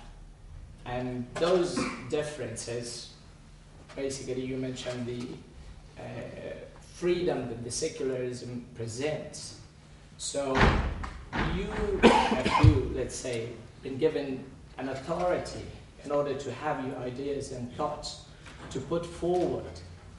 How would you do that, mentioning that the secularism presents a model of freedom, although you were having, a lot of differences of thoughts with your opponent, and he is basically representing a society which you mentioned about, or over 1 billion of people. So how would you cope with those people based on that? Well, first of all, according to him, it isn't a society that represents 1 billion or 2 billion people, because all of these Muslims in the world are not part of a proper Muslim society. None of them have Sharia law as he would like for it to have. So they're not getting what the model that he would like to have.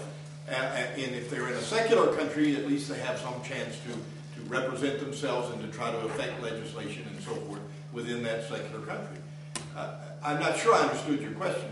Well, basically, what I was saying, the model of freedom you said that the secularism gives is a fascinating one. How would you be able to collect people on that model and give them the ways to practice it, to bring it into life so people could prosper?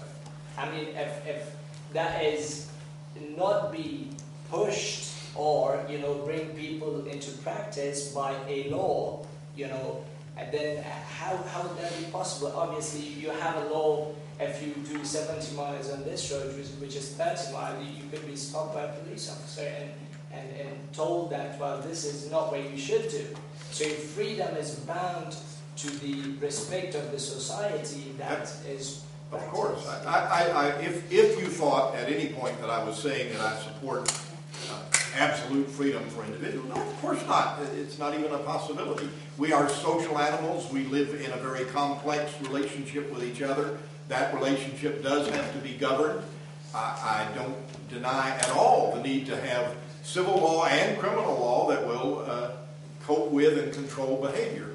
And I understand that when you do that, it is not possible to come up, and it's not possible whether you have an Islamic version or a secular version. It's not possible to have a society that is perfect with respect to allowing freedom for individuals. But that should be the ideal, that should be what you are shooting for, and you should in fact, religion is not, it's not that religion is not important, it's too important to let religion come in and muck it up, because when religion does, the absolute power and the corruption that goes with religion is extraordinarily destructive. Even if religion is true, and I don't think it is, but even if it is true, the power of it, when it is mixed with political power, is an extraordinarily dangerous thing. So I'm not trying to pretend that there's this ideal model and that that'll grant everyone freedom, but that's what we should be shooting for as an ideal. Very much at last I got a chance to speak.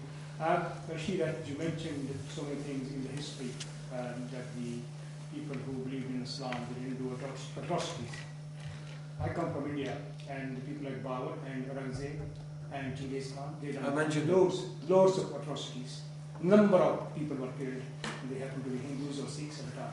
So I disagree with that point. The point you're saying that none of the countries who is existing in this current world, in the present world, is not adopting the Islamic way of life, as you mentioned. And you're saying that you are here to teach or to inform us what is Islamic way. I think you should do that job in the Islamic countries, not in this country. Sorry. Firstly, your question about India. I have studied the history of India extensively. I know all the Mughal emperors you named. Zahiruddin Babur, his son Humayun, then Akbar, then it was Jahangir, it was Shah Jahan, and then Aurangzeb. All of these people I have studied. Firstly, these people were not governing India with Islamic law. It was Aurangzeb, let me finish, it was Aurangzeb who implemented the Islamic law extensively or comprehensively for the first time in the history of India. And it was Aurangzeb who lifted some of the oppressive taxes which were levied against the Hindus in India. And he reinstated the jizya tax, which was much lower than the taxes Hindus were already paying. And when Aurangzeb fought against the Hindus, he was fighting against the rebels as a king. And he fought against some of the Muslim rebels, amazingly. He killed Muslims to suppress the rebellion against him. So you can bring these examples, and I can even name you scholars. You may have read K.S. Lal, possibly. He is a polemical Hindu right-wing writer representing the BJP rhetoric, which is, of course, BJP recently was responsible for a massacre of Muslims in Gujarat, if you know. And it's really sad. But if you look at the history objectively, you will find that those people who were religious, more religious the Muslims were, more tolerant they were. And more the Muslims went away from religion, more barbaric and uncivilized they became. And more religious the Christians were, and I'm not making any generalized statements here. This is how the history represents itself. More religious the Christians were, more oppressive they were, and more further they went away from the religion, which is what happened in the Enlightenment era, more tolerant they became. Can I respond to that? Second point. Why are we preaching this Islamic model in this country? If you listen to my introduction carefully, I've been to Lebanon. I preached the same model in Lebanon. I preached the same model in Pakistan. And I haven't been to many Muslim countries. Even during the convoy, I was on one of the 8 convoys to Gaza, not the flotilla, on the one before that. As I was going along, I was preaching this model to everyone I saw. So we do that. However, I can see your point that there is more tolerance in this country, which I appreciate. I accept that. I acknowledge that as a Muslim, that there is more tolerance, more freedom in Britain for the Muslims than there is in the Islamic world. And I agree with that, and that's a valid point. But the reason why those Islamic regimes are in place is because of the British foreign policy and the American foreign policy, which is another fair point which we must acknowledge if we are fair. I hope that answers your question. Thank you very much for this. But I want to say that the history books which you have read, probably I haven't read those.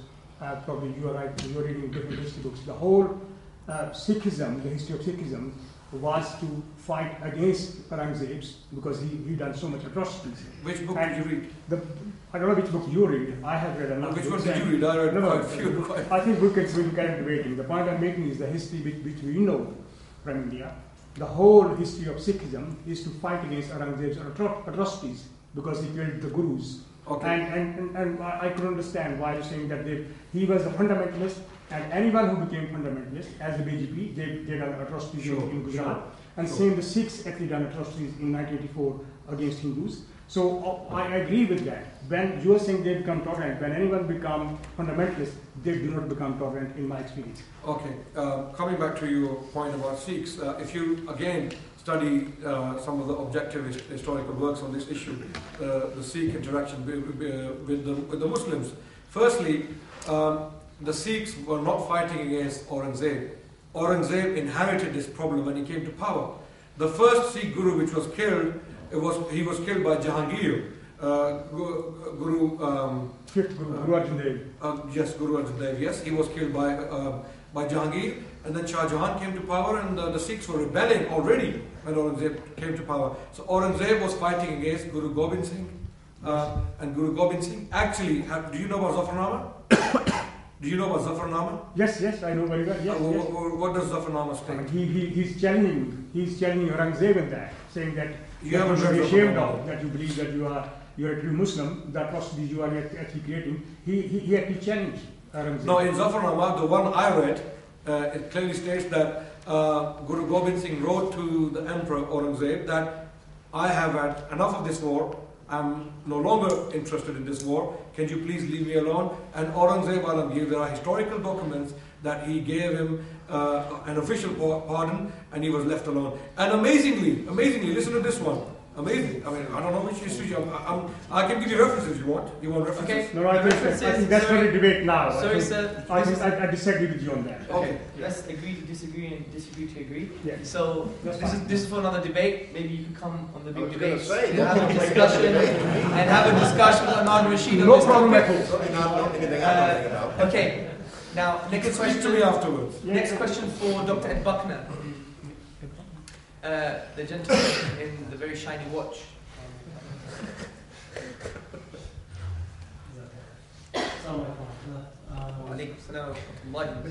This one is to the guest American doctor. It's actually, as you know, a nation without history has no future into it. So there's no hope for that nation to ever exist. Now, the brother Rashid, he had stated few points regarding the states that exist right now in the Muslim world. So you're expecting something from the brother that he cannot provide right now for you, definitely, right? You're talking about nations that have been corrupted through centuries by colonialism and all isms, right? So Allah in the debates in the Quran, He's talking to you, like yourself, if you class yourself as an intellect. And my question to you, have you read the Quran translated in English? That's my question. Because the comment could be long, if you want, but the thing is that what behind me as well, one of the t-shirt, as he describing the brother atheist, he's asking a brother that he is a member of 1 billion something, like myself, like the sisters in here. But the solutions that we all got them together, if we sat down properly, but use our brain, because Allah subhanahu wa ta'ala, He does not address to the thick one. The thick one, you tell him this is a white and he sees black. You paint it again and he sees black. So the thing is that my question to you as an intellectual person, have you read the Quran? That's my question. Thank you. Okay. Question's already been asked on Saturday night and answered. No, I've not read the Quran. I must point out to you, and I'm not saying that if I read the Quran it might not change my mind. I don't know. But you need to understand, and I have a Quran, they've given me one. You need to, well, I have two, I had one before. You need to understand that you are not alone. Islam is not alone in saying, oh, if you will just read my sacred book, you'll understand what I'm saying. No, sorry. You are not alone. I assure you I've had debates with Christian preachers. Okay, there's no way, for my question, there's no way that I use the Quran to say that my way is the best and yours is not. No, that's a fair point. Let me just address this. What I'm saying that Allah, when He addressed in the Quran, He says, Ya ulil albab. He's calling all you people of senses, all you people. Now, the adventure that the guest behind, he said, all the European and Westerns, they're discovering things. When they come to the science of the Quran, we say, hey, look, the verse says, the science that you reach, the Quran talks about it. The embryo in the womb is there in the Quran. Now, don't you think that Allah is talking to you, Europeans, Westerners, like my brother, here, that is reverting, that maybe there is some goodness in you, that there is not a goodness across the sea? Okay, fair point. I think you probably presumed that he thought that read the book, you'd be guided. That wasn't a presumption. Just to finish, this question is not the crux of today's debate.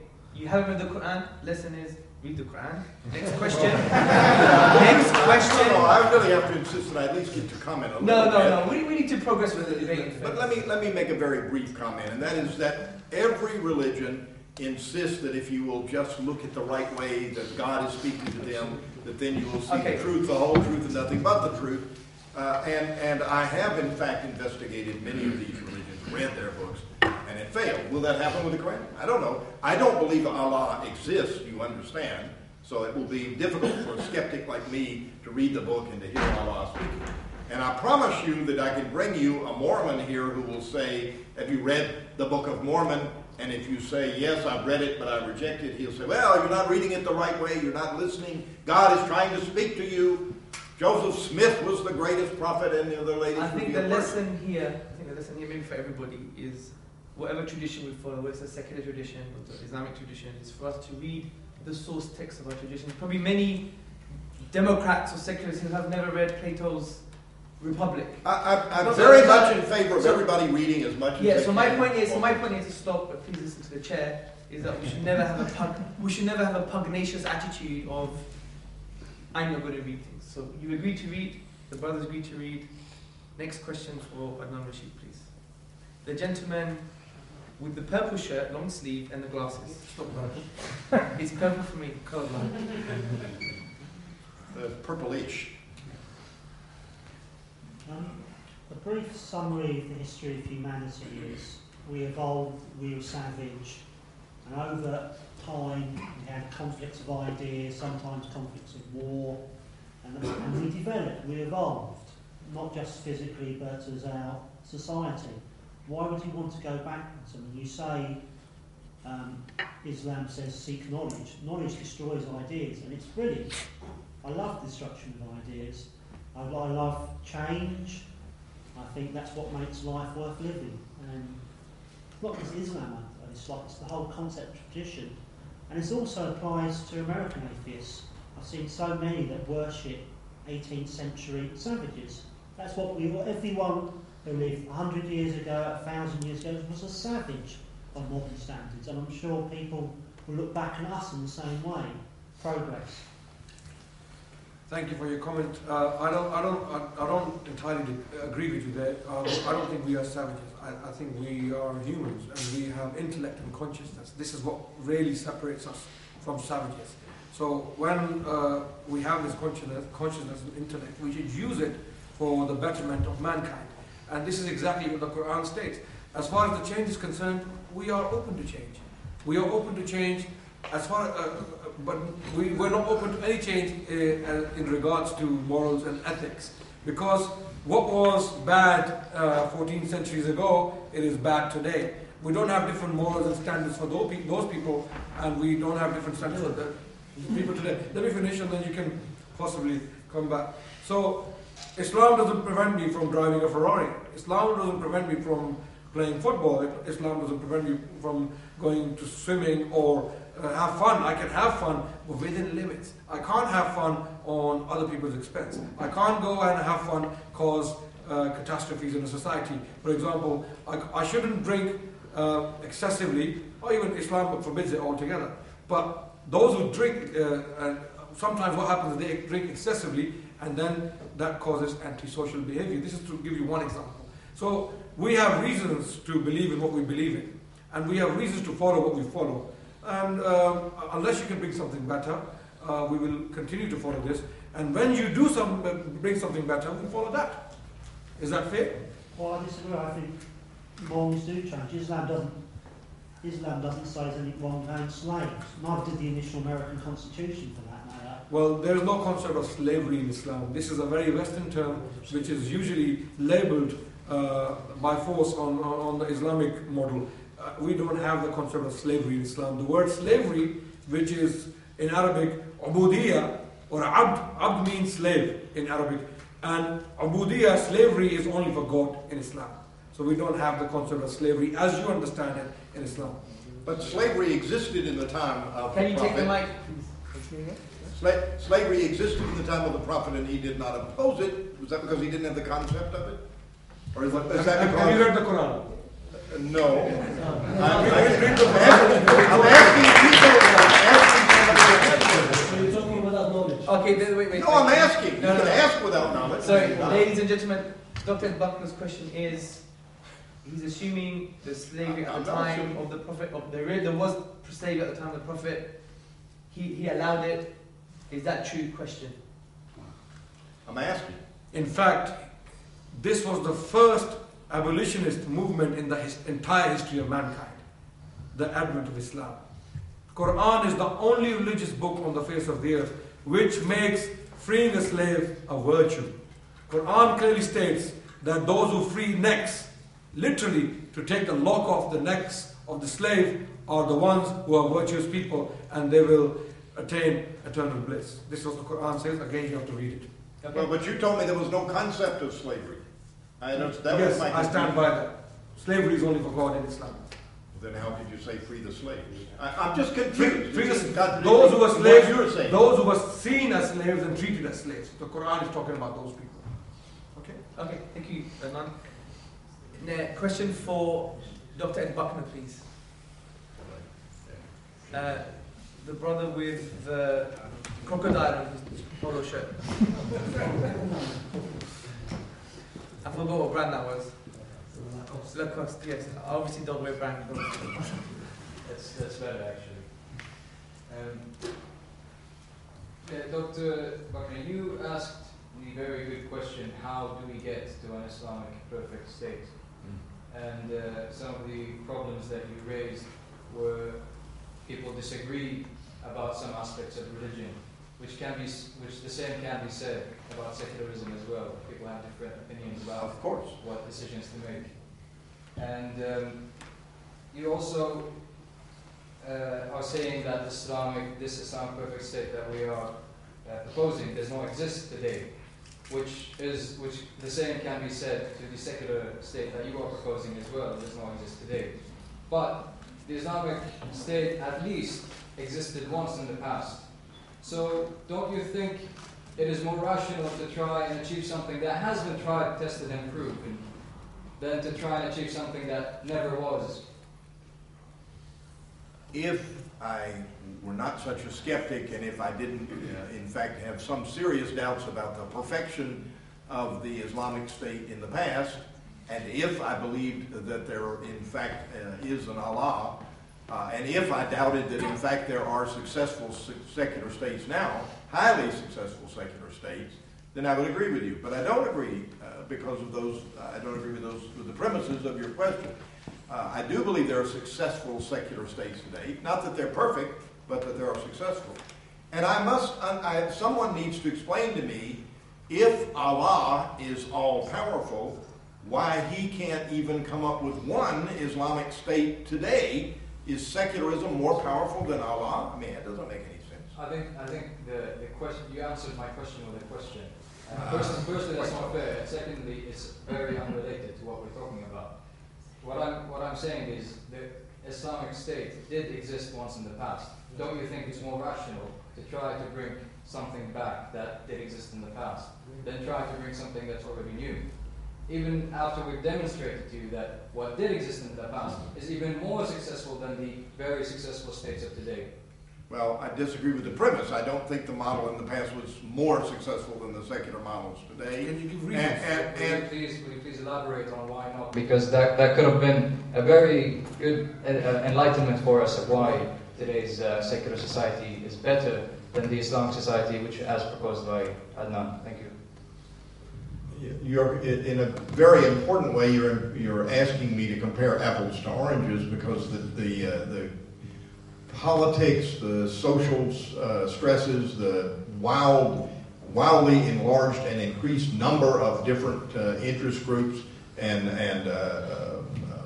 religions and so forth that we have today is quite different from that. And I don't want to be rude. I have not read with care the history that my colleague has presented, but I have read some things about it, and other people are very, very, Ibn Warwick is one that I happen to have read, very skeptical about just how golden this golden age was and how long it lasted. And even if it did, and it is germane to your question, if in fact we have all of these countries that profess Islam, and if in none of them we have the model, then why is it that we don't have a religion or a God that's powerful enough to bring that about? And that's a very serious objection. That's not, just a philosophical objection. It's a practical question. Thank you. Ed, do you want to respond to that? Okay, this is why I don't blame Ed for having those views about Islam, whatever views he has, because he just told us that he has not read much on Islam except Ibn Warwick. To quote you. It's not the only thing I've read on it, but yeah, okay. Not much. If you quote Ibn Warwick in a BA essay, you will fail. I've studied the history of Islam academically, and I can tell you that with responsibility that if you quoted any work published by Prometheus Books, which is what Ibn Warwick writes for, your work would be rejected. And you're a PhD doctor, Ed. You should know better. You should know where to go. I assure you that's not the case in the U.S. I mean, maybe somewhere. Well, I mean, we're not talking about countries. We're talking about academic credentials. Now, I'm talking academic universities in the United States would certainly not reject a thesis because you quoted Ibn Warwick. No, if you quoted Ibn Warwick as an authority in Islam, you would fail your essay. I can tell you that with authority because I have read the works of Ibn Warwick. I'm not talking with ignorance. I have read his works. I have read other works published by Prometheus Books, and they have no academic credibility whatsoever. I invite you to read some of the books published by Oxford University or Cambridge University or even Harvard. Go to the academic sources and see what Islam did in the past, and you will find these patches and pockets and some of the quotes here and there. And you will, when you put them together, then you rebuild that model I was talking about. Brothers and friends, we have 15 minutes left, so we're going to finish off with a few more questions. I think the next question is for Adnan Rashid. The gentleman at the back, I believe, is probably 100% genetically related to Dr. 50%. That would make him a clone, right? No, not a clone, it's his son. Okay, Michael, please. Yeah. In the society, the Islamic society that you're proposing, with the autonomous legal systems, would a person who is a member who is, after consideration accepted one of the other legal and religious systems be permitted to change his mind and become a Muslim and accept that legal code? And would someone who has considered Islam and at some point accepted Islam, and then would they also be permitted to change their mind and accept a different legal code and reject Islam? Okay, you're talking about conversion in an Islamic state. Yes. Okay, this is a big issue in itself. We have chunks of volumes written on this very issue, the issue of conversion and apostasy. And it is not as simple as people think it is. Okay, because there are many, many conditions involved and with the definition of apostasy itself. So, as far as the conversion is concerned, it's not a problem. If a Jew converts to Christianity or if he converts to Islam, okay. But when a Muslim converts to another religion, and if he declares his apostasy to be public, and if he fights the state, then the penalty, if he's caught, if such a person is caught, the penalty is severe, and he is dealt with as a traitor. So he's a traitor to the state, rather than traitor to the society. But what if he doesn't fight the state? What if he just says, I don't want to be Well, if he keeps anymore? himself to himself, no problem. No problem. Well, if he keeps himself, if he wants to believe in something, belief is a personal thing. But how can he privately accept a different legal code, which is obviously a social act? I mean, you have the different legal codes for the different religions. How can someone privately move to the Jewish or Christian or secular humanist legal codes under the Islamic State? Well, as I said, the issue of apostasy, according to the opinion I follow, which is the opinion of Ibn Taymiyyah, one of the jurists, rahimahullah, from the medieval era, he stated that the issue of apostasy is very complicated. It's a very, very complex issue, and there are many conditions which have to be applied, and it is dealt with as if you are dealing with a case of treachery. And this is all we have to say. So it is treachery. That's the way Islamic State sees it, and they put it. I mean, there is no general justice in Islam. We don't accuse people of apostasy or conversion. There is a trial. The trial as a traitor would be put on trial, and then the penalty would be implemented in due course. Okay. You may not agree with this, which is right. fair. I accept that. As a Muslim, I accept that. Is this within this ideal state? Sorry, 1 second. Is this within this we need Mike. Your voice will be picked up by the camera. Okay, I think what's happening here. 1 second. Sorry. I'll allow you to make your comment. So does this position then that you're just talking about the apostate, this is the ideal of freedom in this mythical golden age that you were talking about? Well, I think that's an overstatement of the facts I presented, because it's not mythical, it's factual. What I gave you was factual. Academics were quoted in my because of this one issue which you don't like, which you don't agree with. Everything is not mythical. I think the mistake you're making is you're making a mistake in understanding the principle of freedom. Do you believe in such a thing called absolute freedom? Do you believe in it? Do you believe in absolute freedom? I think we've already asked that question. It was answered by Ed in terms of absolute freedom. I'm asking you, do you believe in absolute freedom? All people are in a social situation their freedoms are governed by the other people within that society. Thank you. But what is different about Islam? Because they should be allowed to be able to have... So the answer is you do not believe in anything called absolute freedom. Because that does not necessarily, if you stand up and say, I decide that I don't want to be a Muslim any longer, that does not necessarily threaten the life of another person. But the state, the Islamic State, as I understand it, says that's not allowed, and unless you recant that perspective, you will be executed. It's not as simple as that. There is a big difference of opinion. No. Have you studied Islamic theology? Have you? Yes. No, I haven't. So you just said it is. There is a statement, absolute statement, which you shouldn't be making. This is why we need to put our prejudice aside. We need to look at things objectively and see what the Islamic theology has to say about this.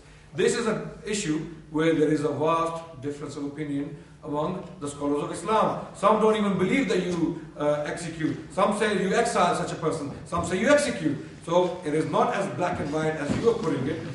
And Islamic viewpoint is exactly what you believe in. Do you believe in absolute freedom? It's a simple question, yes or no? Well, you don't. Yes or no? Stop beating your wife?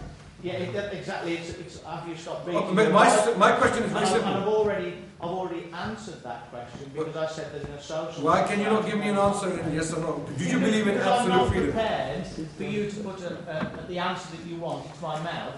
That is a have you stopped beating your wife question, and it's not a fair question, so I will not answer it in that way. So again, my question will come back to you. If you ask me this question, I will answer in simple terms. I'll respond, no, I do not believe in anything known as absolute freedom. Do you believe in absolute freedom? I don't believe that the state should be allowed to put somebody to death if they decide that they wish to change their religion. Again, you're not answering my question. Do you believe in absolute freedom? I think what we all agree on is the absolute fact that I can stop this conversation. So I'm going to stop this conversation because it's another debate in itself. Significantly, Adnan Rashid did mention there are conditions, and it's a vast theology and a vast philosophy as well, because what we have to understand is to clarify on both sides. On one side, the underlying philosophical view is that it's skepticism. There is no absolute truth. On the other side, is... With respect, Mr. Chairman, you're answering the question. No, I'm not. You haven't let me finish, honestly. Who's actually doing the debate. In fact, you're answering the question. No, I'm not. So you're saying you're putting an end to the discussion, but you're continuing the discussion yourself with the answer. This is terrible, sir. Unmannered of you, honestly. I haven't even finished the comment, and you just butted in. I don't think it's appropriate because you said we're. That's fine, but I have the prerogative of the chair to make this comment. You can file a complaint to info@bigdebates.com. I have the prerogative of the chair to make this. As we agreed, I have the absolute sense to stop your conversation and continue mine. Now, what I was going to say was the following. There is a philosophical... That, I think, is Islam all over. That's fine. That's fine. Someone needs a pint of milk, right? Because children drink milk. Okay, my point is, sir, is that there's an assumption of skepticism on one's philosophical side, which there's no absolute truth. There's an assumption, whether I agree with it or not is not my business in part of the debate. There's an assumption of absolute truth. So once we learn to jump out of our own philosophical boxes, yours and yours, so you can understand another perspective and you understand another perspective, that particular issue will not be ironed out. And that's my point. It's a very unbiased point. And let's be a bit more patient next time, okay? Thank you, Mr. Chairman. No worries, Mr. Green Shirt. So I don't know your name. Okay, so next question. We have about 3 minutes. Last question, and the question is going to be for Dr. Ed. I would ask the roaming gentleman at the top of the room.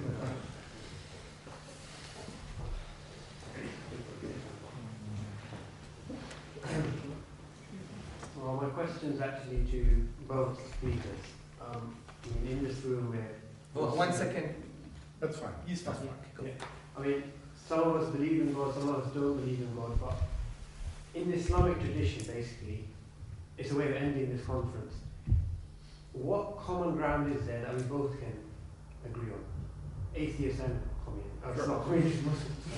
Okay, that's a fair question, and I think we can agree on many things. And I will lead off, but you can add to it, I hope. We agree that we should have intellectual inquiry. We agree that exchanges like this are valuable, not just between the two of us, but between all manner of people. Exchanges where you have a chance to say what you mean and bring your evidence to bear. We have some disagreements which are very important to both of us. But I think continuing conversation, honest conversation. I don't want conversation where somebody pretends to agree with me for the sake of civility, and I'm not willing to pretend to agree with somebody else for the sake of civility. But I am willing to have conversations with people who disagree with me, and I think it's quite that. I agree with Ed there that if he was living in an Islamic state, I would defend his right to criticize Islam intellectually with responsible language. This has been done in the past. There were Christians who came to the Prophet in the mosque of Medina, the Christian of Najran. They debated him, and they said to him, "We don't agree with you. We don't believe in you." "Okay, are you going to kill us?" "No, you're not going to be killed. You're going to be allowed to live with peace and tranquility." So this is exactly what I propose. I think one point both of us are agreeing upon is that there is no such a thing as absolute freedom in any society. Do you agree with that? I do. Okay, now just to end because of time, we're just about to finish. I'm going to ask each of the gentlemen to summarize their points in about 1.5 minutes. So we start with Adnan Rashid. Adnan Rashid, today's topic was A Tale of Two Histories, What Now for the Future. In the best summary possible, why is Islamic history the way forward for today? I think you spoke longer than I was supposed to speak. The absolute moderator. Yes. Thank you very much, Mr. Hamza. Gorgeous. Islamic model is definitely the best model I have come across during my studies. If there was a better model than Islamic model for a society, certainly I would have adopted it. If atheism convinced me, if the books of Richard Dawkins, Christopher Hitchens, Dr. Hawkins, all these people, if these books convinced me, I would have been an atheist today. I am not convinced. This is why I'm a Muslim. And I believe Islam has that model. Islam has that freedom of expression and freedom of existence, coexistence, which is what everyone is talking about today. I am pretty sure Ed is already in agreement with me on that point, that we should coexist peacefully and we should tolerate each other's differences. We should allow each other freedom, which comes with responsibility to express ourselves in a society where these kind of differences are accommodated. And Islam has that model. It has been, it was implemented in the past, it worked very well in the past, and this is the model I'm proposing for the future. This is exactly what we should do in future, so that all of us who are listening to me can live together in peace and do what we want to do in peace. Thank you very much. Thank you. I agree in great part, but not completely, and I need to say so, since I get to have some summary words here. I do agree that we need to keep talking, we need to keep expressing ourselves. But the model that we need to use to do that, and that will work, is the secular model. It's the model of the state in which we find ourselves right now, just as one example, and that allows this debate without problem. There was one security guard out there, but I don't think he had anything to do. I hope not. And the reason that I won't first of all, I think the model that my colleague has presented may have existed in the past. I'm skeptical about that, and I am extraordinarily skeptical about the possibility of it existing now. And even if it did, the problem would come down to, and he's going to have trouble with this at first, but if he listens carefully, maybe he won't. It comes down to John Calvin and Michael Servetus, who he talked about earlier, and who he talked about with justifiable horror, that Michael Servetus was put to death because he disagreed. What John Calvin said as he had his henchmen put Michael Servetus to death, and you're right, it started years before he was born, what he said is Servetus is a threat because he is a danger to the belief of the Christians around here, to the Protestants. Servetus had already been condemned by the Catholics, and he escaped them, ran into the arms of John Calvin, who said, we can't have this kind of dangerous talk. If you have dangerous talk, we'll put you to death. I don't want to have an ideal model where that's a possibility. But I am very glad that IERA is functioning, and I hope it will continue to do so. And I thank all of you, as I know Adnan Rashid does, for coming and for your good questions. Thank you. My name is Hamza. Welcome to thebigdebates.com. I've got one of the main men on the stage, Dr. Ed Buckner. How are you today, sir? Doing pretty well, Hamza. Good. One of my three lions. Yeah, that's the main one from England, the three lions. Did you know that? Yeah. I know. You're the one that told me, but I know. Yes. I'd like to reiterate it, basically. Yeah, sure. How has your stay been in the UK, and what did you think about the debate? The stay in the UK has been grand. I'm a big Anglophile and a fan of the United Kingdom in general, but this has been an especially pleasant stay thanks to IERA. Been very warm hospitality and gracious and so forth. The debates have been interesting. I've learned a lot. I hope I've contributed something as well. It's been a great experience. I have no serious complaints. I mean, what are the new things in regards to before you came to the UK have you gained? The gains have been more in the way of changes in emphasis and deepening understanding than whole new facts. I know enough about Islam to know, for example, before I came here, that that there are 1.6 billion Muslims, that they don't always agree with each other, that there are a variety of points of view, that the vast majority of Muslims are not, out to kill infidels and that sort of thing. But that was reinforced and invigorated and emphasized by getting to actually work closely with a variety of Muslims and people who disagree with me very strongly. And there's no doubt about our disagreement. But there's also no doubt about the civility and the commitment to intellectual exchange, which is very important for me. Now, as a secularist, you obviously promote tolerance. I prefer to promote liberty. Or liberty, as you probably say. But I mean, in regards to tolerance, on the word tolerance, has these debates made you a bit more tolerant in regards to Islam and reading their texts, etc.? Oh, I think so, yeah. I think it has. Again, I have not become a Muslim, and I'm not likely to become one, and I don't want to mislead anybody about that. I'm pretty well convinced in my atheism, and I'm old and unlikely to change my ways. But have I increased my tolerance and my appreciation of Islam and of Muslims? Yeah, I would say I have. I think IERA is succeeding in that regard, at least with me, and I hope with the viewers as well. Now, I can remember speaking to you a couple of days ago. Sure. In the green room. Yeah, in the green room. In the green room. And I heard that you are friends with actually Christopher Hitchens, is that correct? Or Who with Christopher Hitchens? Friends is probably... too much of an intimate word.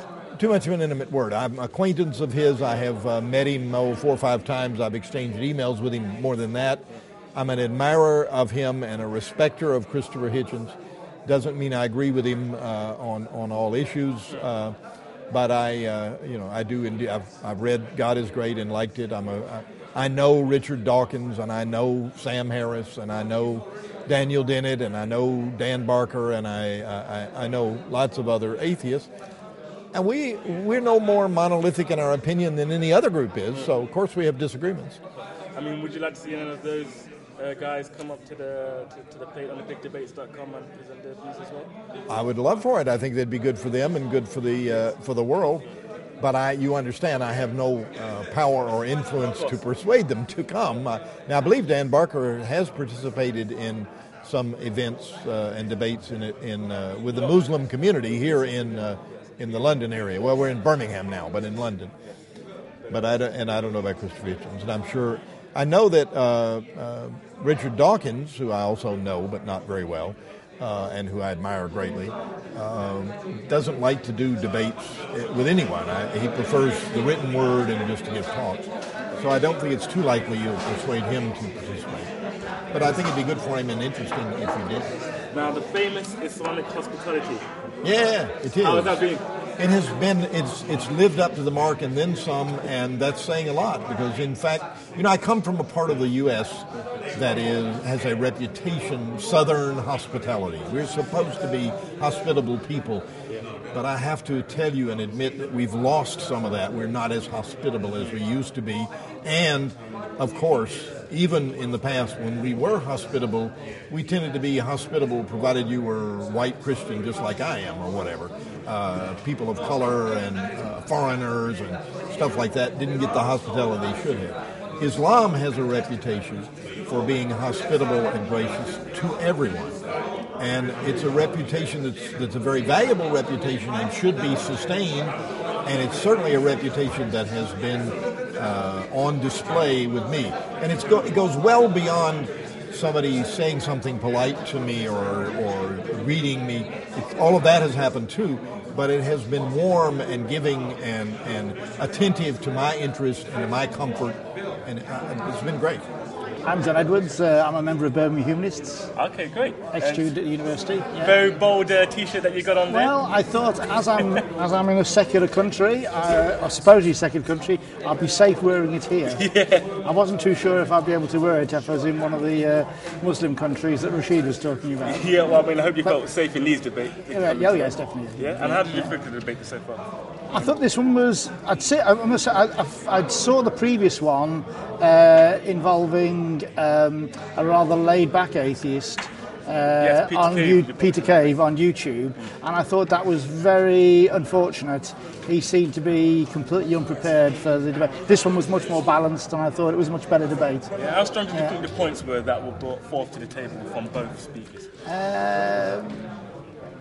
Very good.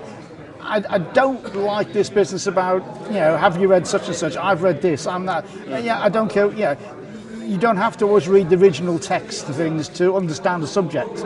Life is too short to read every book. So just, to be able to quote chapter and verse of various things, I don't always think is very, very helpful. The one thing that's sad again, and I had to reflect on my question, was where are the female Muslims who have got to have an input in any future society? And that's my big point. I'm just very disappointed that I don't see them getting it. They get a better crack of the whip in this country, but not in any of the states that Rashid was talking about, unfortunately. Now, it's interesting that you mentioned Peter Cave. I mean, would you like to see any other atheists or I believe he'd had a lot to drink before he actually appeared on YouTube on the debate, so I'm told. Now, I only found this out today, but no, it's Richard Dawkins, Christopher Hitchens, they're not my gods. No. I think Christopher Hitchens, I think, is a great debater. I think he would do far better than Dawkins. Dawkins is very good on the science, but he's not everyone's cup of tea. He's too abrasive.